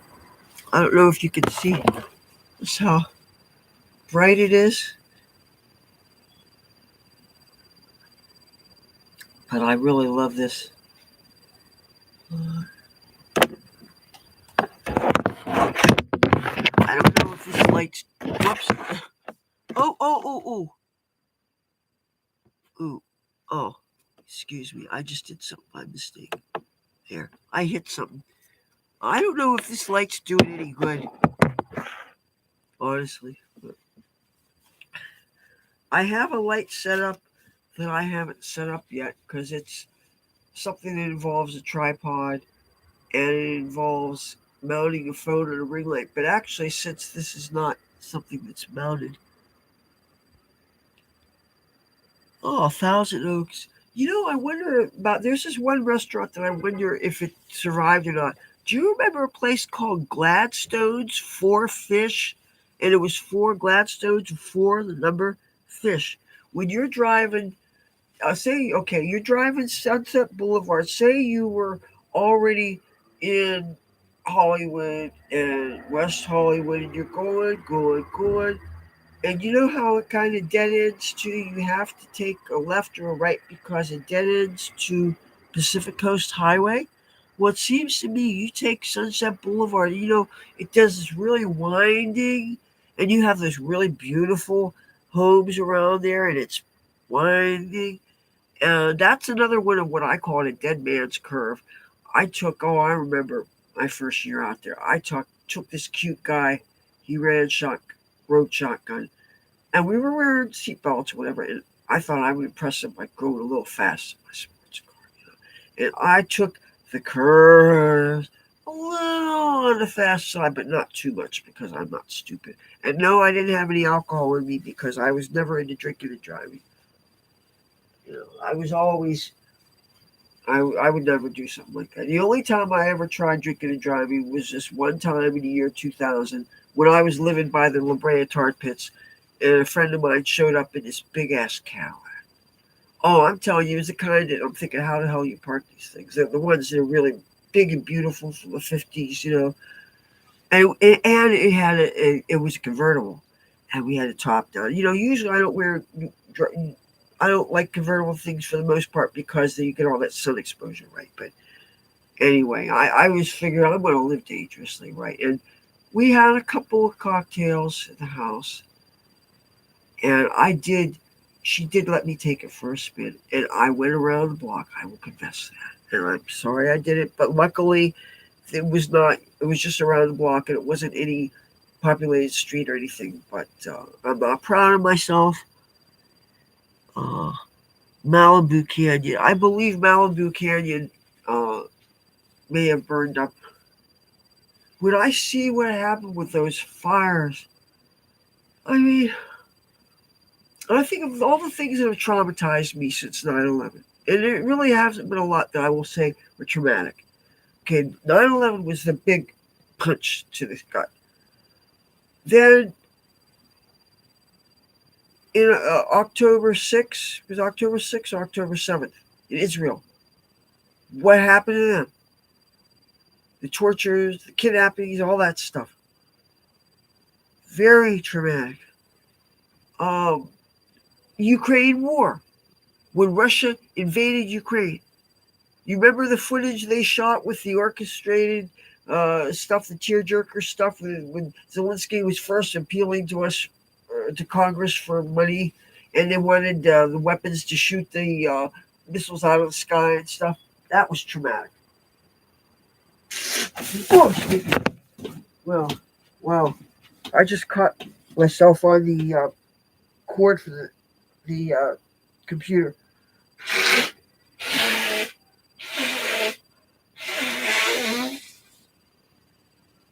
Excuse me. Anyway, that was traumatic. Now, the Los Angeles fires. Because that hit so close to home. Because I'm thinking that's where I want to be.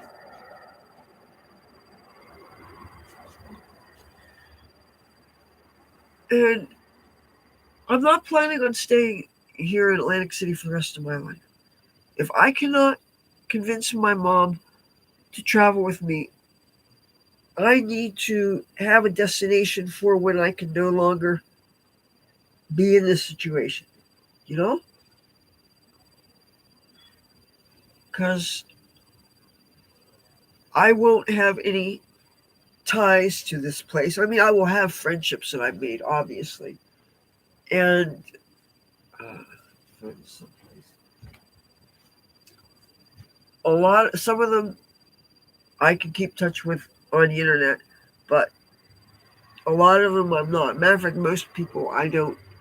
Uh, I don't follow them on the internet. I don't know that they are on the internet anywhere.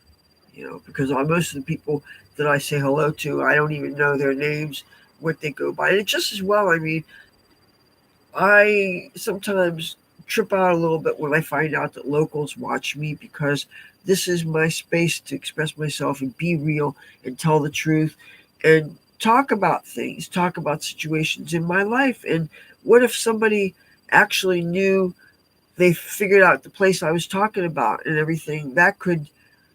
There have been times when my honesty has come back to bite my ass, okay? Because people figured out the situation that I was talking about, and they also knew certain things about the situation, and they confronted me about the role that I played in the situation, and I was called an opportunist, and the thing is, to survive, aren't we anyway opportunists? It's like that I'm always wanting to learn more about tech and ways to get tech that is as cheap as possible or that I can use because you need it to keep in touch with the world and something we can all agree on.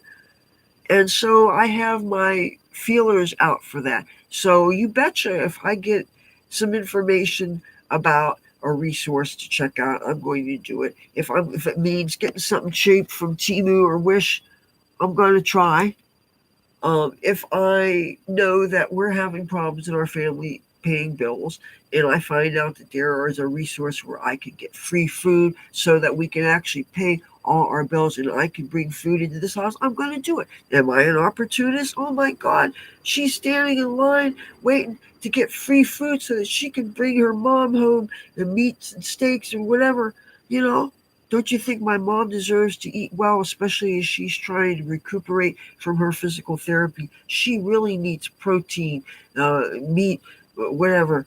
And I don't mind doing the cooking and all that stuff because, first of all, it's what you should do. I mean, I think cooking and eating kind of go hand in hand. But I also know that there are times when you're just too damn tired. You say, you know what?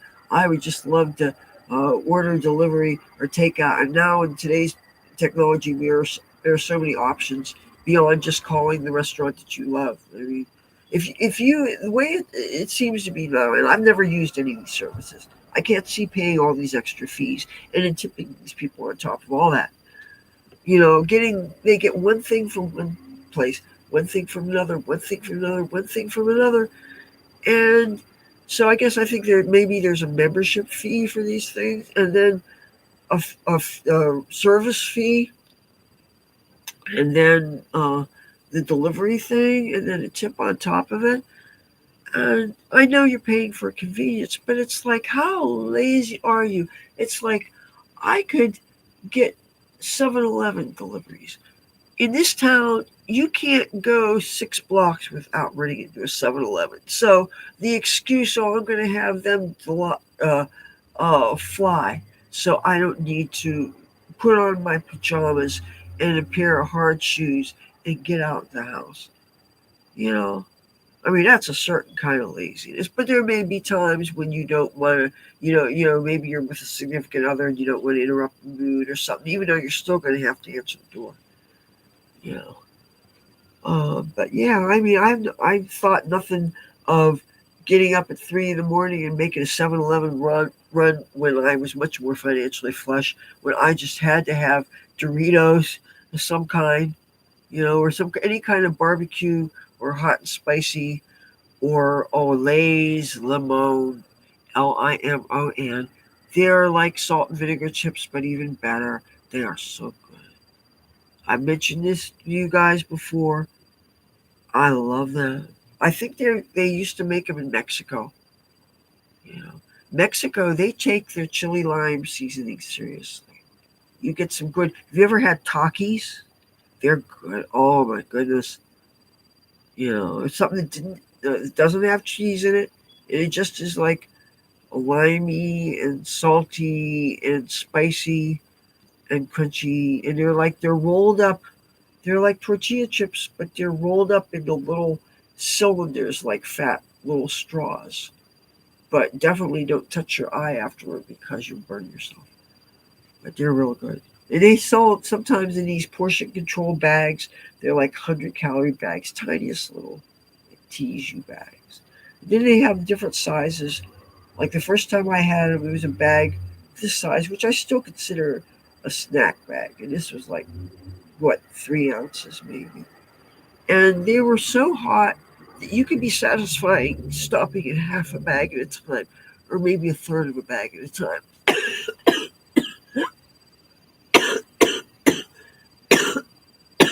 That was enough to satisfy your itch, you know?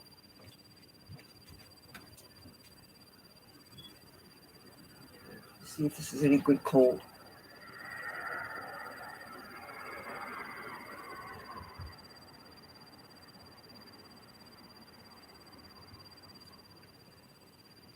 I'm glad this is tender, but I fried it on the stove and then I added a little bit of water to it after it was good and browned, and I made sure that I didn't let them stick and burn. And I let it boil with the water for a while. I wanted to make sure that pork was cooked well. Since I don't have a meat thermometer, there's no way of my knowing what the internal temperature is. The last thing I want is food-borne illness on top of everything else.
I'm starting to wonder if my friend's going to show up. Yeah. I really wish when you tell people that you're coming, if people change their mind, I wish they would let a person know. Because the truth of the matter is, I've been resting. I've really fallen asleep. Because I was up late doing housework or whatever last night, washing clothes. You know what kind of tedious that is in a way? Because you got to do things one at a time. I mean, you may be soaking in soapy water a handful of things in a basin, right? And you still have to rinse each thing out individually and wring it out, do all that stuff, which is fun on the hands, depending on how your hands are feeling, by the way. Then you got to hang things on hangers and then find places for them to drip dry. I usually drip them dry in the kitchen first, and then I transfer them to my mom's room when they're closer to dry.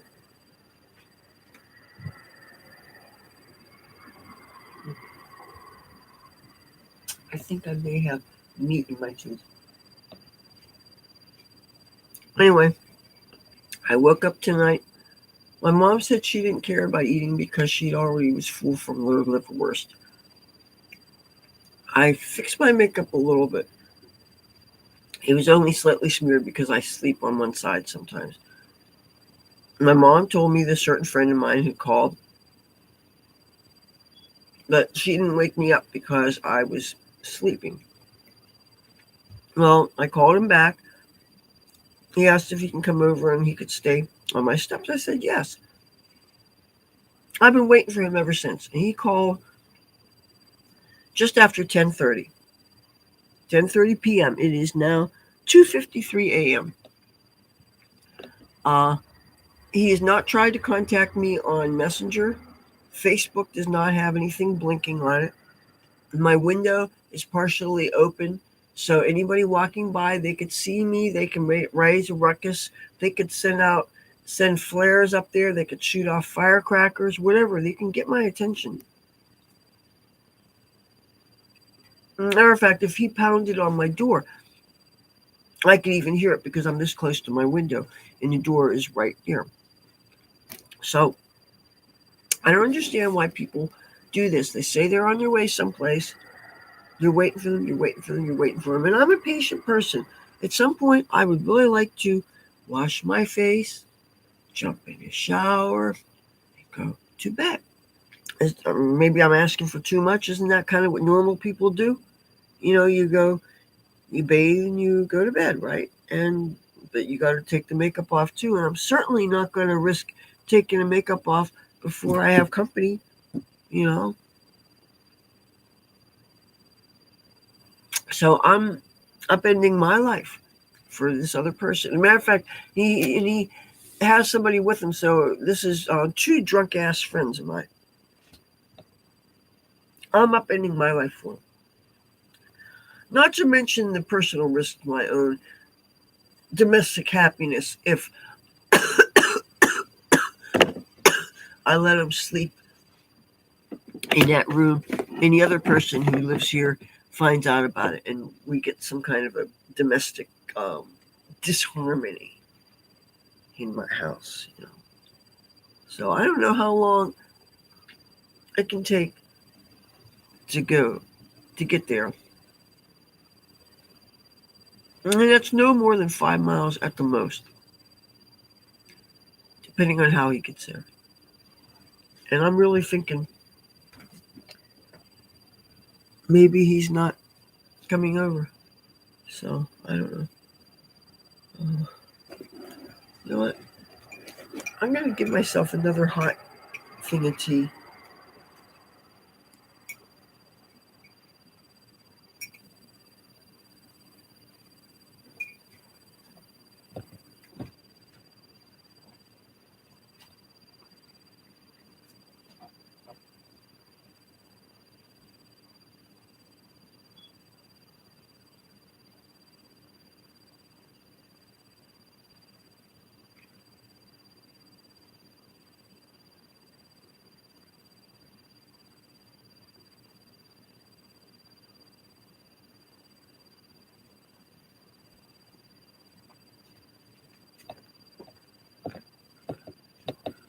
Now I'll put the rest of that meat away. I really don't have much of an appetite, and I'm certainly not going to be eating during this stream. I'm going to set this down someplace safe. Right now, I'll set this back in the burner, and I'll get the lime, and I'll get the honeys over there.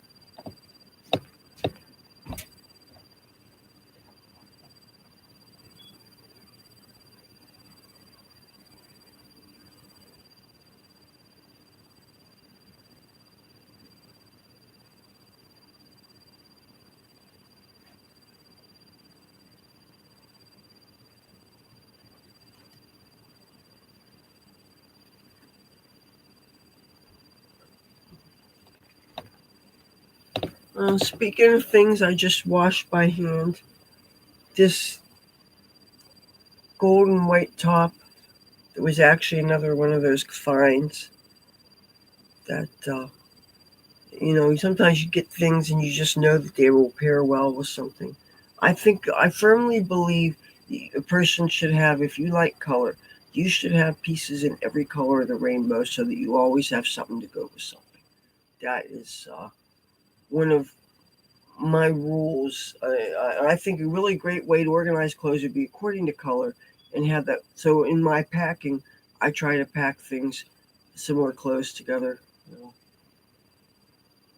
But I need more luggage, though. That's the only thing. I gotta hang this someplace. Sometimes I hang things up on the edges of this light fixture. There's metal. And for the most part, things you hang stay up there. But the only thing is sometimes the air currents move things down, and I've had stuff fall down on the ground, and I hate rewashing clothes. So I'm not going to hang up there. Plus, it gets in the shot a little bit, and it looks hella ghetto.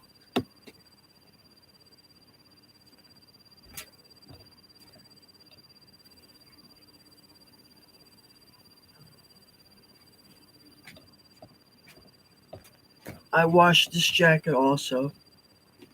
I love this so much. It's like, this makes me feel like Elvis. And of course, I'm losing studs all the time, but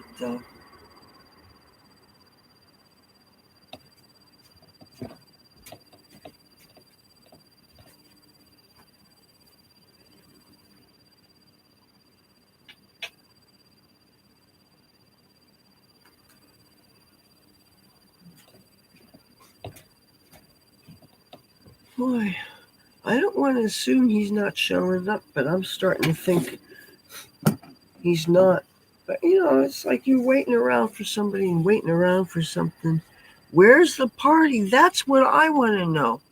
10:30, my friend calls me and he tells me, he always asks me, he says, can he and his friend stay on my steps tonight? And I says, yeah.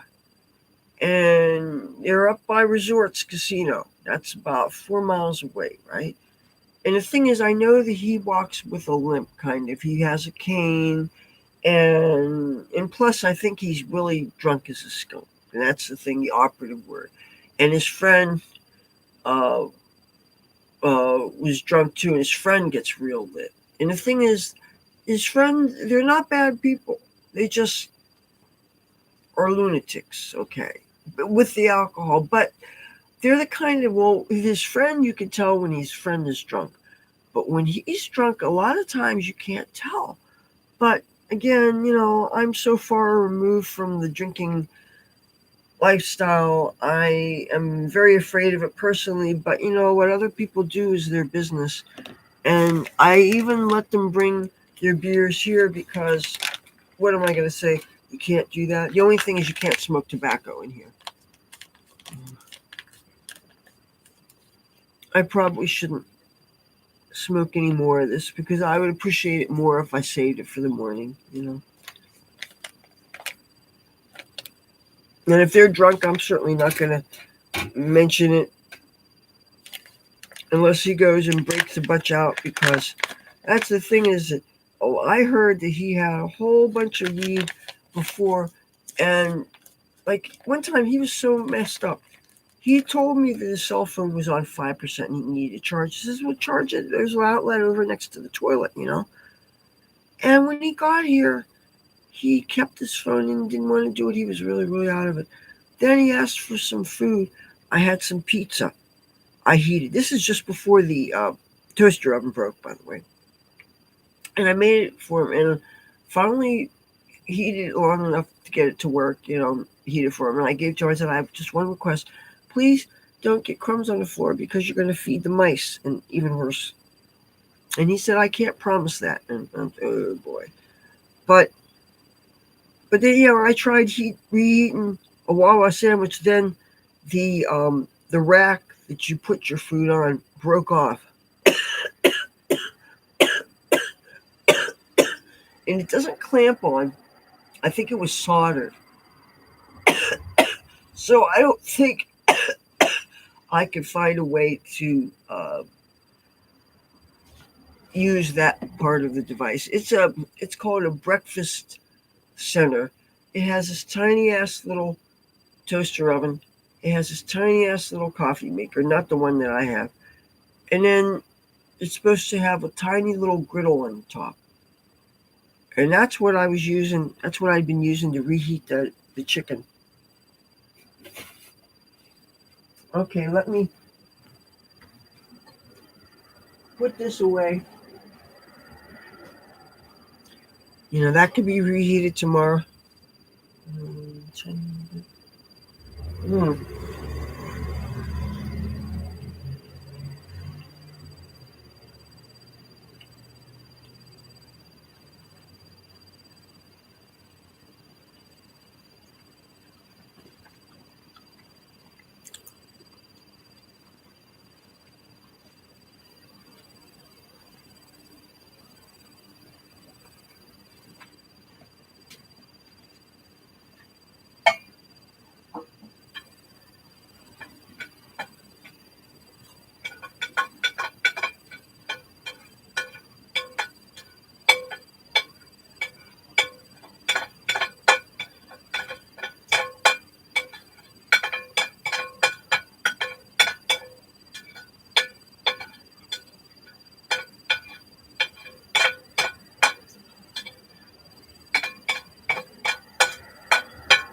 Mm.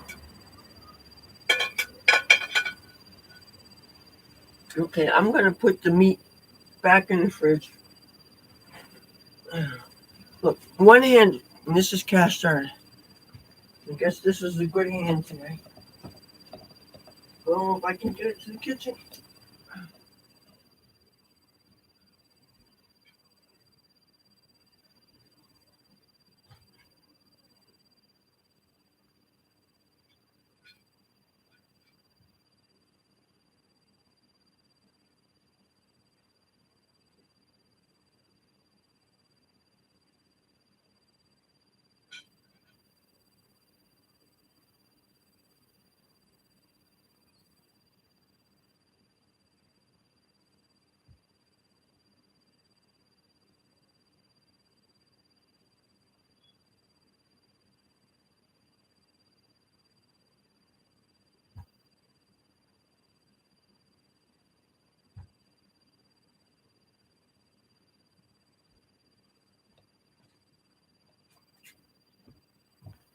Okay.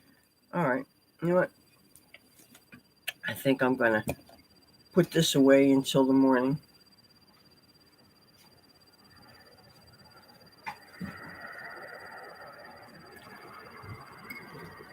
Where's that tea? There you are.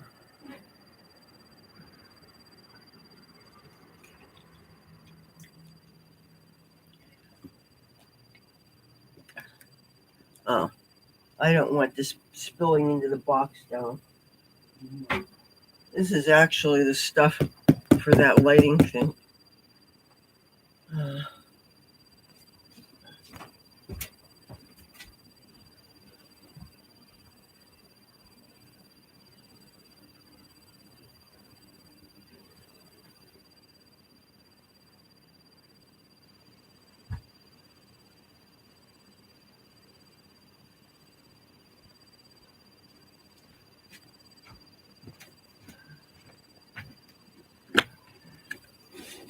This is the honey.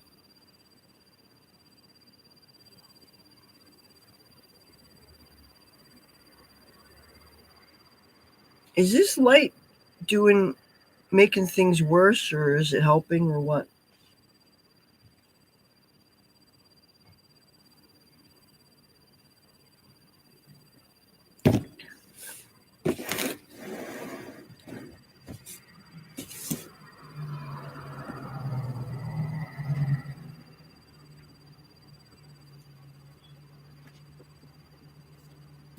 I want to make sure that. Okay, good. This can't be knocked off balance.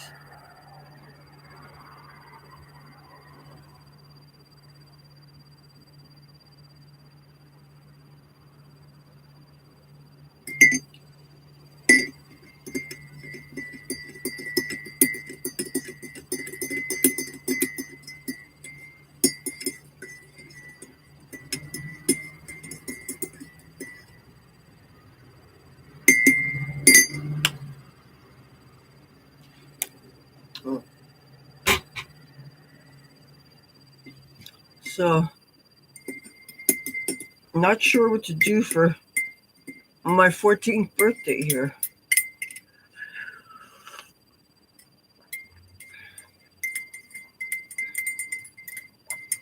I just want to use whatever's around the house. I mean, it's not like I'm going to go shopping for decorations or anything. Plus, I didn't really give it a lot of thought. I could have maybe tried to find a 14-year-old t-shirt or something. Because you ground score things. That's the thing, is you don't need to. Sometimes if you're open to finding, you find things.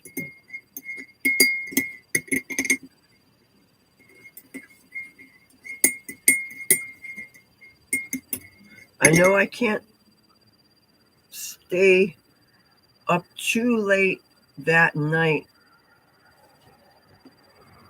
A bar mitzvah for the channel. You know what? That's beautiful. I think that's wonderful. Um, wow. I was just talking to my mother about how different religions are much different in how they choose to be visible and how they choose to be open and accessible, and how, with Christians, churches are always advertising, and they're always somebody standing in some corner somewhere handing out pamphlets, and people inviting you to go to churches and all that stuff. And they have the movement that Islam is using, where they encourage people to get free Qurans, and they're reaching out trying to educate the public about them. But as far as education for the Jewish community, I've noticed it seems to be more for each other and not for trying to get other people interested in it. Like, oh, you know what? I wish we still got JLTV. I love that network, but it's a higher tier now on our Comcast cable system, and we were trying to whittle our bill down to a more reasonable, affordable thing. I don't think it's ever going to be reasonable or affordable, but because there's different tiers of things, I'm glad at least we have a Fox News channel. We actually gave it up for a full year, and it was Fox News that I missed the most. And the thing is, my mom, she was able to find a bit of a workaround. She still can watch movies that you can get on demand, and you can even speak them into this voice remote, which you could type in, but the certain things for speaking is easier. And she got, like, during the pandemic, she watched over 500 movies. She was really on a quest to just watch a whole bunch of movies and things.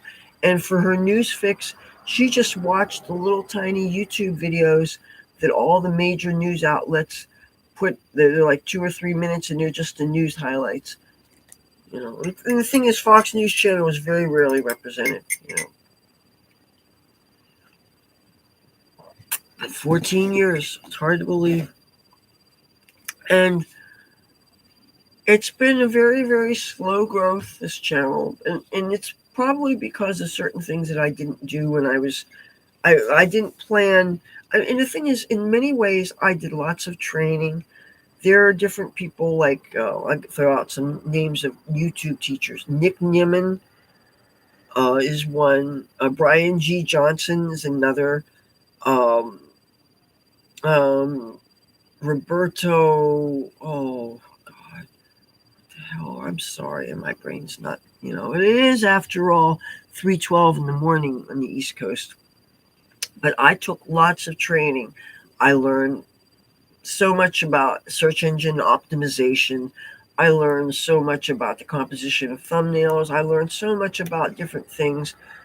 But of course, because of the inconsistency of my tech and using whatever limitations, like, I'm still trying to figure out how to live stream using the cell phone, this cheap little Android phone, without all the everything being mirror image. I have looked at videos on the subject on YouTube, and they all think that I have an iPhone, and they say you should just be able to go into camera settings and toggle off the mirror selfie, whatever the hell. Well, there is no such a setting. Even on this very hard to find photo camera settings, there is nothing about mirror image on selfies. And the thing is, this doesn't happen when I'm taking pictures. Not that I can take pictures of it anyway because it won't allow me. But when I am going live, my live streams with this reverse the image, and it drives me batshit. Batshit. You know. So this, look, there's no problems. Plus, you get to see the panoramic view, which is how I think a live stream should be. So that's why I'm going to continue to use this computer for my live streams.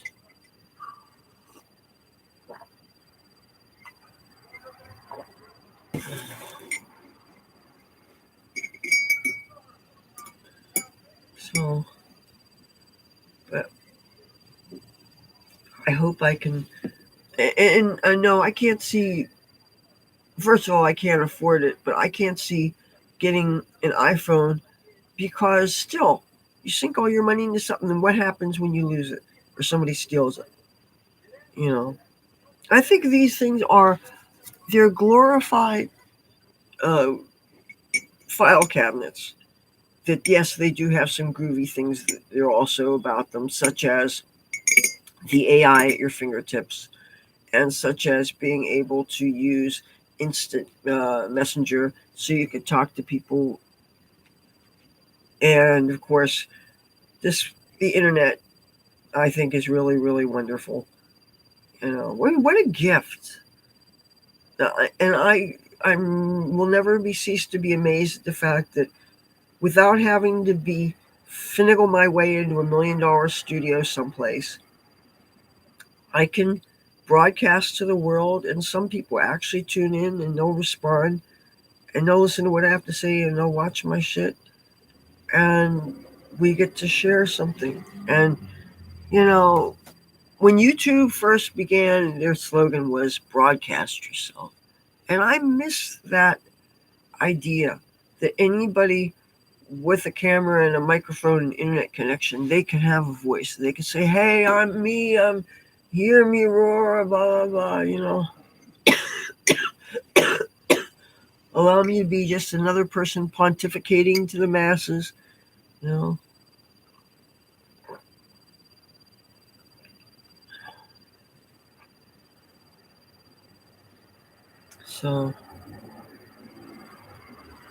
so what do you think? Trump says he's going to go into Chicago with the National Guard. Something needs to be done. I'm sorry that there's such hard-headed local leadership there. So many of the citizens are crying out for relief. They're tired of their women are tired of their kids being gunned down. I saw something on TV about a woman whose 8-year-old little boy was machine gunned down by another kid. I mean, most people can't get machine guns. This only happened to an 8-year-old in the south side of Chicago. And you've got a mayor who's some kind of socialist piece of work, and J.B. Pritzker, the mayor, the governor, who's basically saying that he's going to fight Trump tooth and nail, doesn't want the National Guard, doesn't need federal help. No, just let everybody play shoot 'em up games. What was and should be an iconic American city. So many places are deemed too dangerous. I was in Chicago one time. It was aside from when you have to do the interchange whenever you take Amtrak. But when you're walking around a place, that's when it counts, not just when you're passing through. And you never touch the ground. The year that I flew through that thunderstorm, it was very, very scary and traumatizing. And I got off. It was a Philadelphia to Chicago O'Hare to LAX flight. It's the start of Operation Infinite Justice, which became Desert Shield and Desert Storm. It was the first of those Middle East conflicts in response to 9/11. And I noticed all these official looking military people on this plane, and I actually asked them about it, and they very politely told me they couldn't tell me. So, and later on, we found out that that was the day that they started one of these military operations. So, but it was a very turbulent flight, and I was given a Percocet so that I wouldn't have to spend so much money on vodka on the flight. And maybe popping pills and flying isn't always the smartest thing, turns out.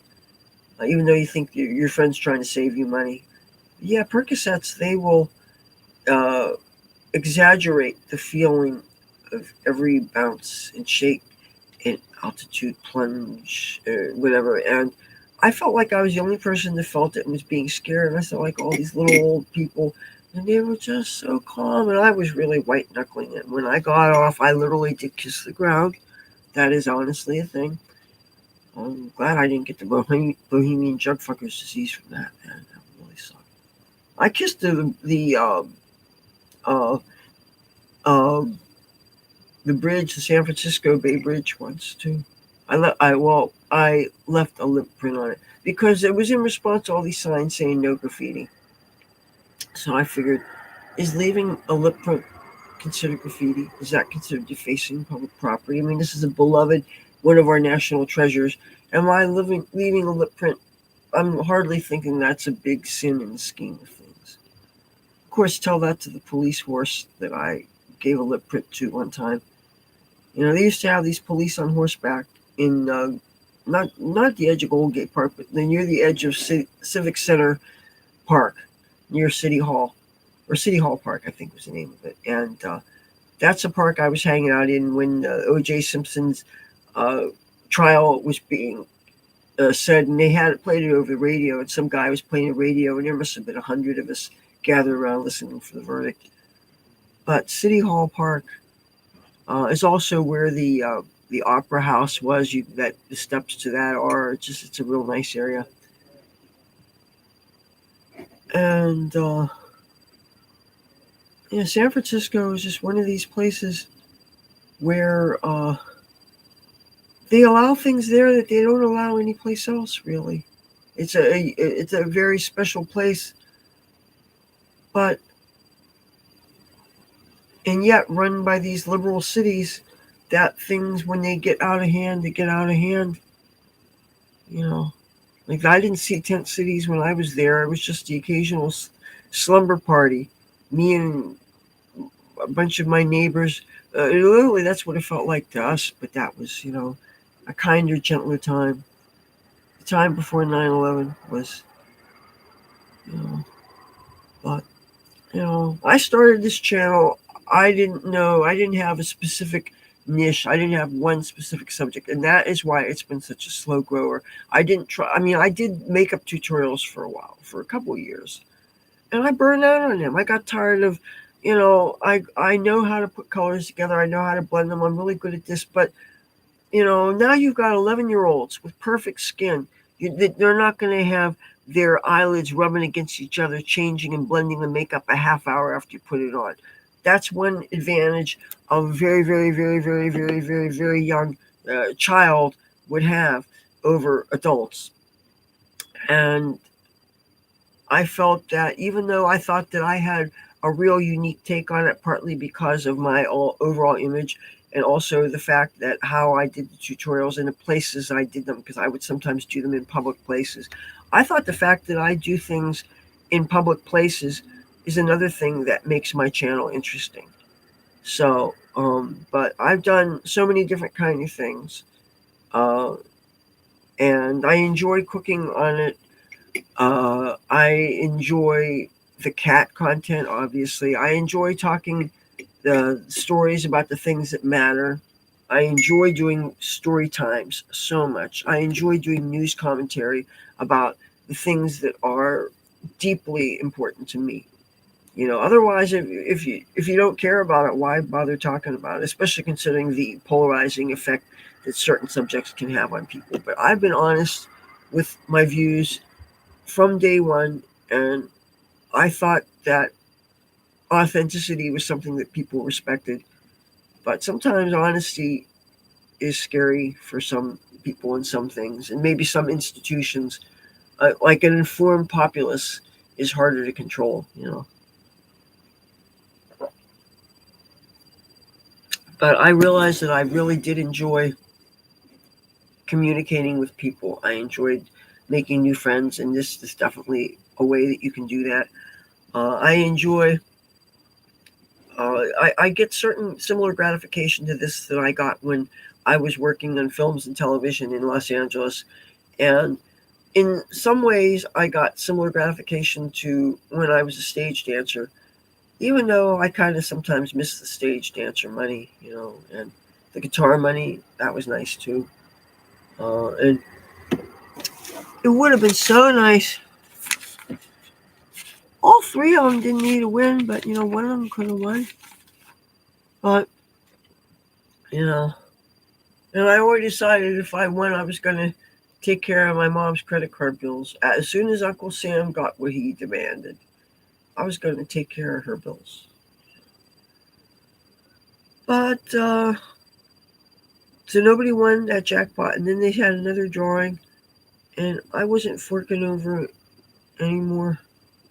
This is how people get hooked on lotteries. It's still gambling. It really is. And you notice they have in fine print saying you have problems, gambling, dial 1-800-GAMBLER. Lottery is a form of gambling.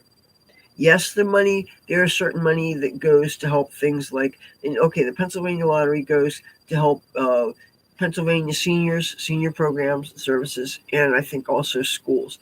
In New Jersey, the lottery funds schools. I don't know if it's just public schools or what, but that's what I know.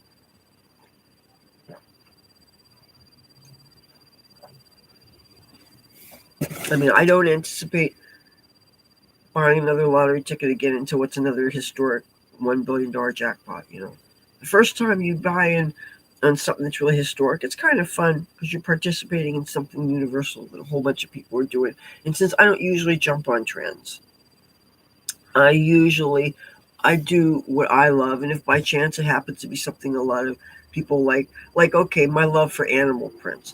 I love leopard, I love zebra, cheetah. I can get into reptile. I can get into crocodile.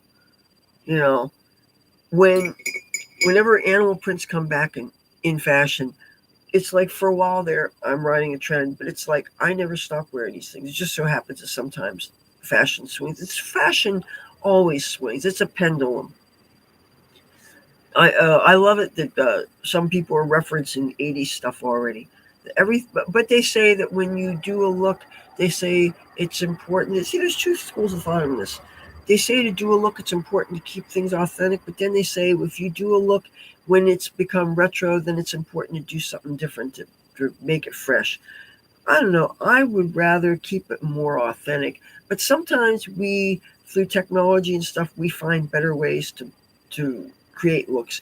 Like for instance, we now use mostly brushes instead of foam applicators to do our eyeshadows. But so I think makeup looks better now that we do brush application.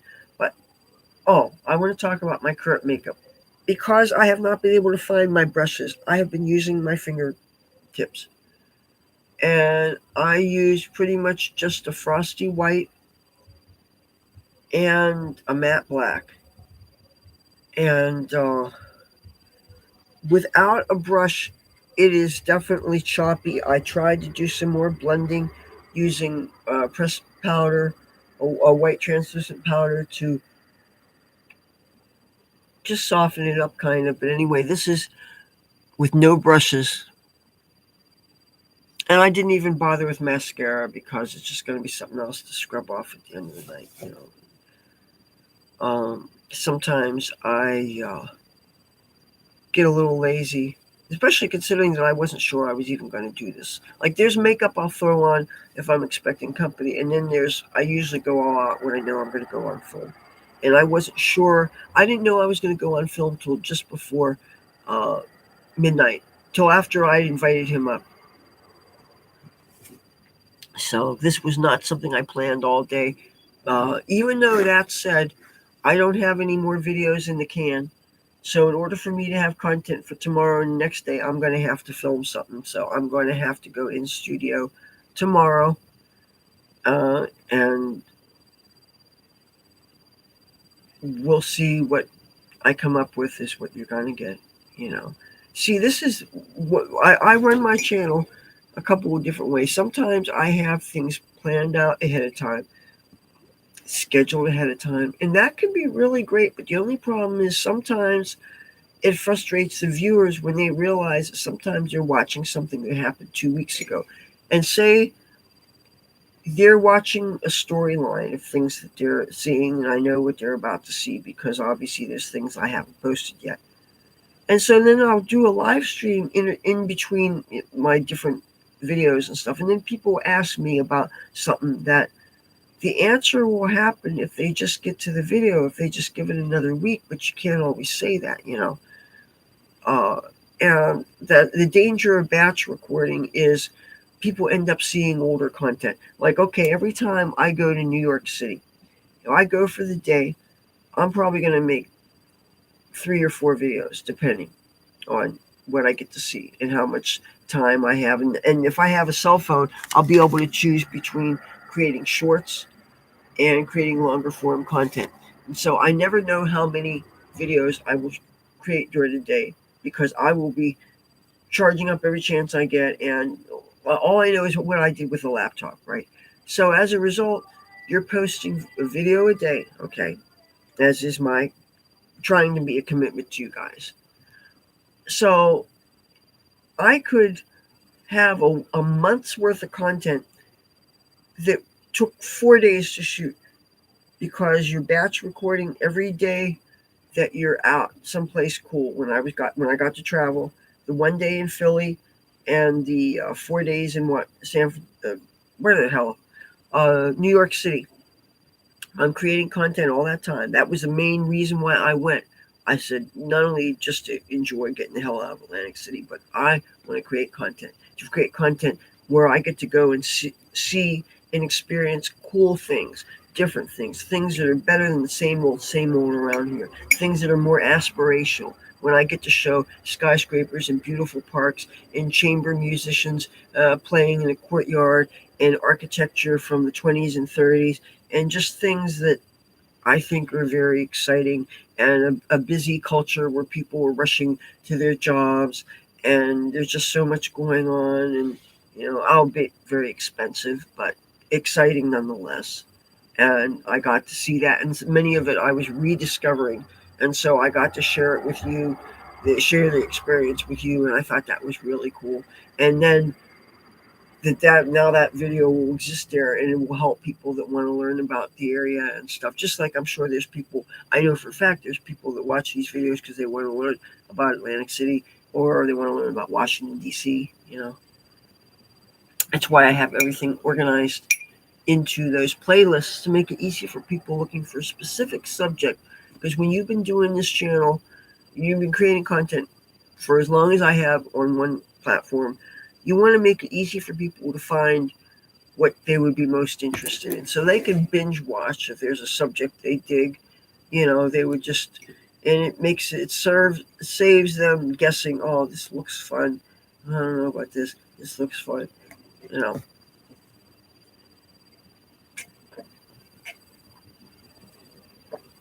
I got stuff about body piercing. I got the makeup stuff. Got stuff about gardening. Got cat content. Got weed content. My life stuff is under the family thing.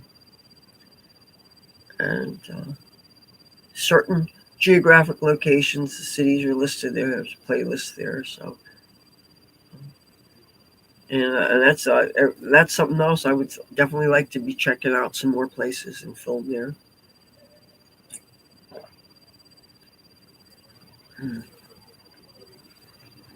And don't forget, July 4th, I will see you in Washington, D.C. That's not a maybe. That's a definite. Trump's having a big thing. I'm sure all week things are going to be going on, and I am sure that we are not going to be living here. We're still looking for a place. And by looking, I mean we know we need to move, but as far as actually looking, uh, that's, I guess, still on a to-do list because so many things need to be done, you know. And I'm still focusing on my own personal needs also with respect to keeping this channel going. I have to make sure that I'm not going to run into so many times when I only have one piece of equipment, and when that breaks, that screws me up for creating content because I have no way to be online.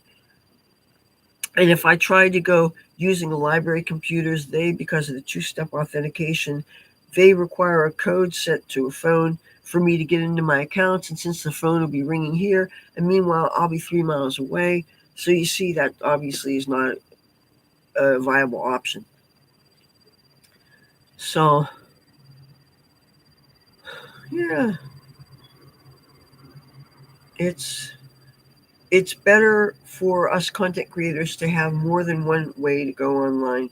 Now, this computer seems like it's definitely on its way out, but if I am very, very careful and kid glove it and don't try carrying it around anymore, I should be okay as long as I don't adjust the pitch of the screen. That sometimes makes it a little bit inconvenient when I actually want to do things on it, but I need to leave that alone so I could do live streams like this. I could do videos like this. I just can't take it. Um, uh, that's hi, Specimen Andy. If there's a cultural reference here, I'm missing it. If you're guessing that maybe I might be drinking drinking weed, yeah, I'm a weed drinker. Yeah, I mean, you do know that I haven't had alcohol in 20 years, right? I think my buddy is not going to be here. I don't understand how anybody could get lost coming from one of the casinos. Specimen Andy, how you doing? I did not think I was going to be up this late, but when somebody calls your house at 10:30 saying they need a place to stay, and I said, "Come on up," and I said, "I know it's going to take you till Christmas to get here," I should have shut my mouth. Oh. So I don't know if I should keep this going. I don't think he's coming, and if that's the case, I should go to bed, man. Otherwise, because the later I'm here doing this, the later it's going to take for me to start getting things doing tomorrow. But I gotta have plans for 14th anniversary YouTube special Wednesday. I want to do something. Uh, I'm sure there's going to be some live time, and I'm sure there's going to be a standalone video. And what I'm going to do now, one of the things I would like to do is if I could get a chair set up here that's elevated so that my mom could actually be seen, because she can't stand too long. She gets tired. And I would like her to be able to come in here and us do more videos together. But I need to somehow make a platform and put a chair on that so that you could see her. You know.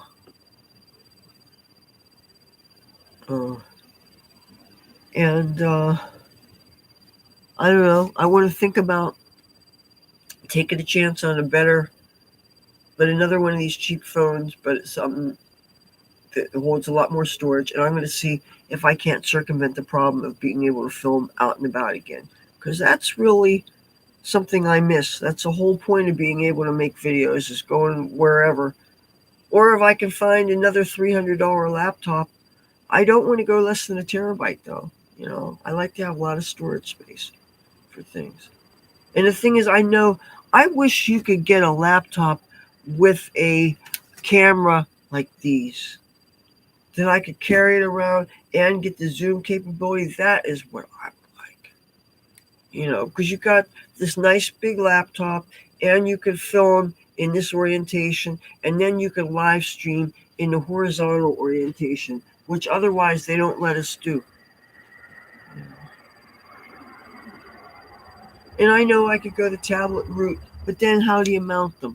Because that's got to be really hard. Most of the cell phone things, they only go so wide, and I'm thinking tablets. Because there's a tablet I do like, and Apple does make it, and it holds a terabyte, and it costs what, $3,000 or $4,000. It's like, what, 10 inches or 12 inches or something, you know. Oh man, I've lusted after that since, and they don't have an Apple store here anymore. They did, and the thing is that they stopped letting people. They block all the ways that for people to check their social media and stuff. There's not much that could be you could do there, and plus it is a business, and you don't want to use the business when you got people working there that are there to sell products and stuff. But if I had gotten, see, if that was still here, then I could get people to explain that iPad and stuff that I have that's so old that I don't know how to get stuff out of it, because I've got some Trump footage that I would really like to put on YouTube, and it's in there. I just have 3 videos that, but I can't seem to get them out there. And it would be so nice if I could just take a cord and transfer it from that to this and get that stuff. That would be really awesome.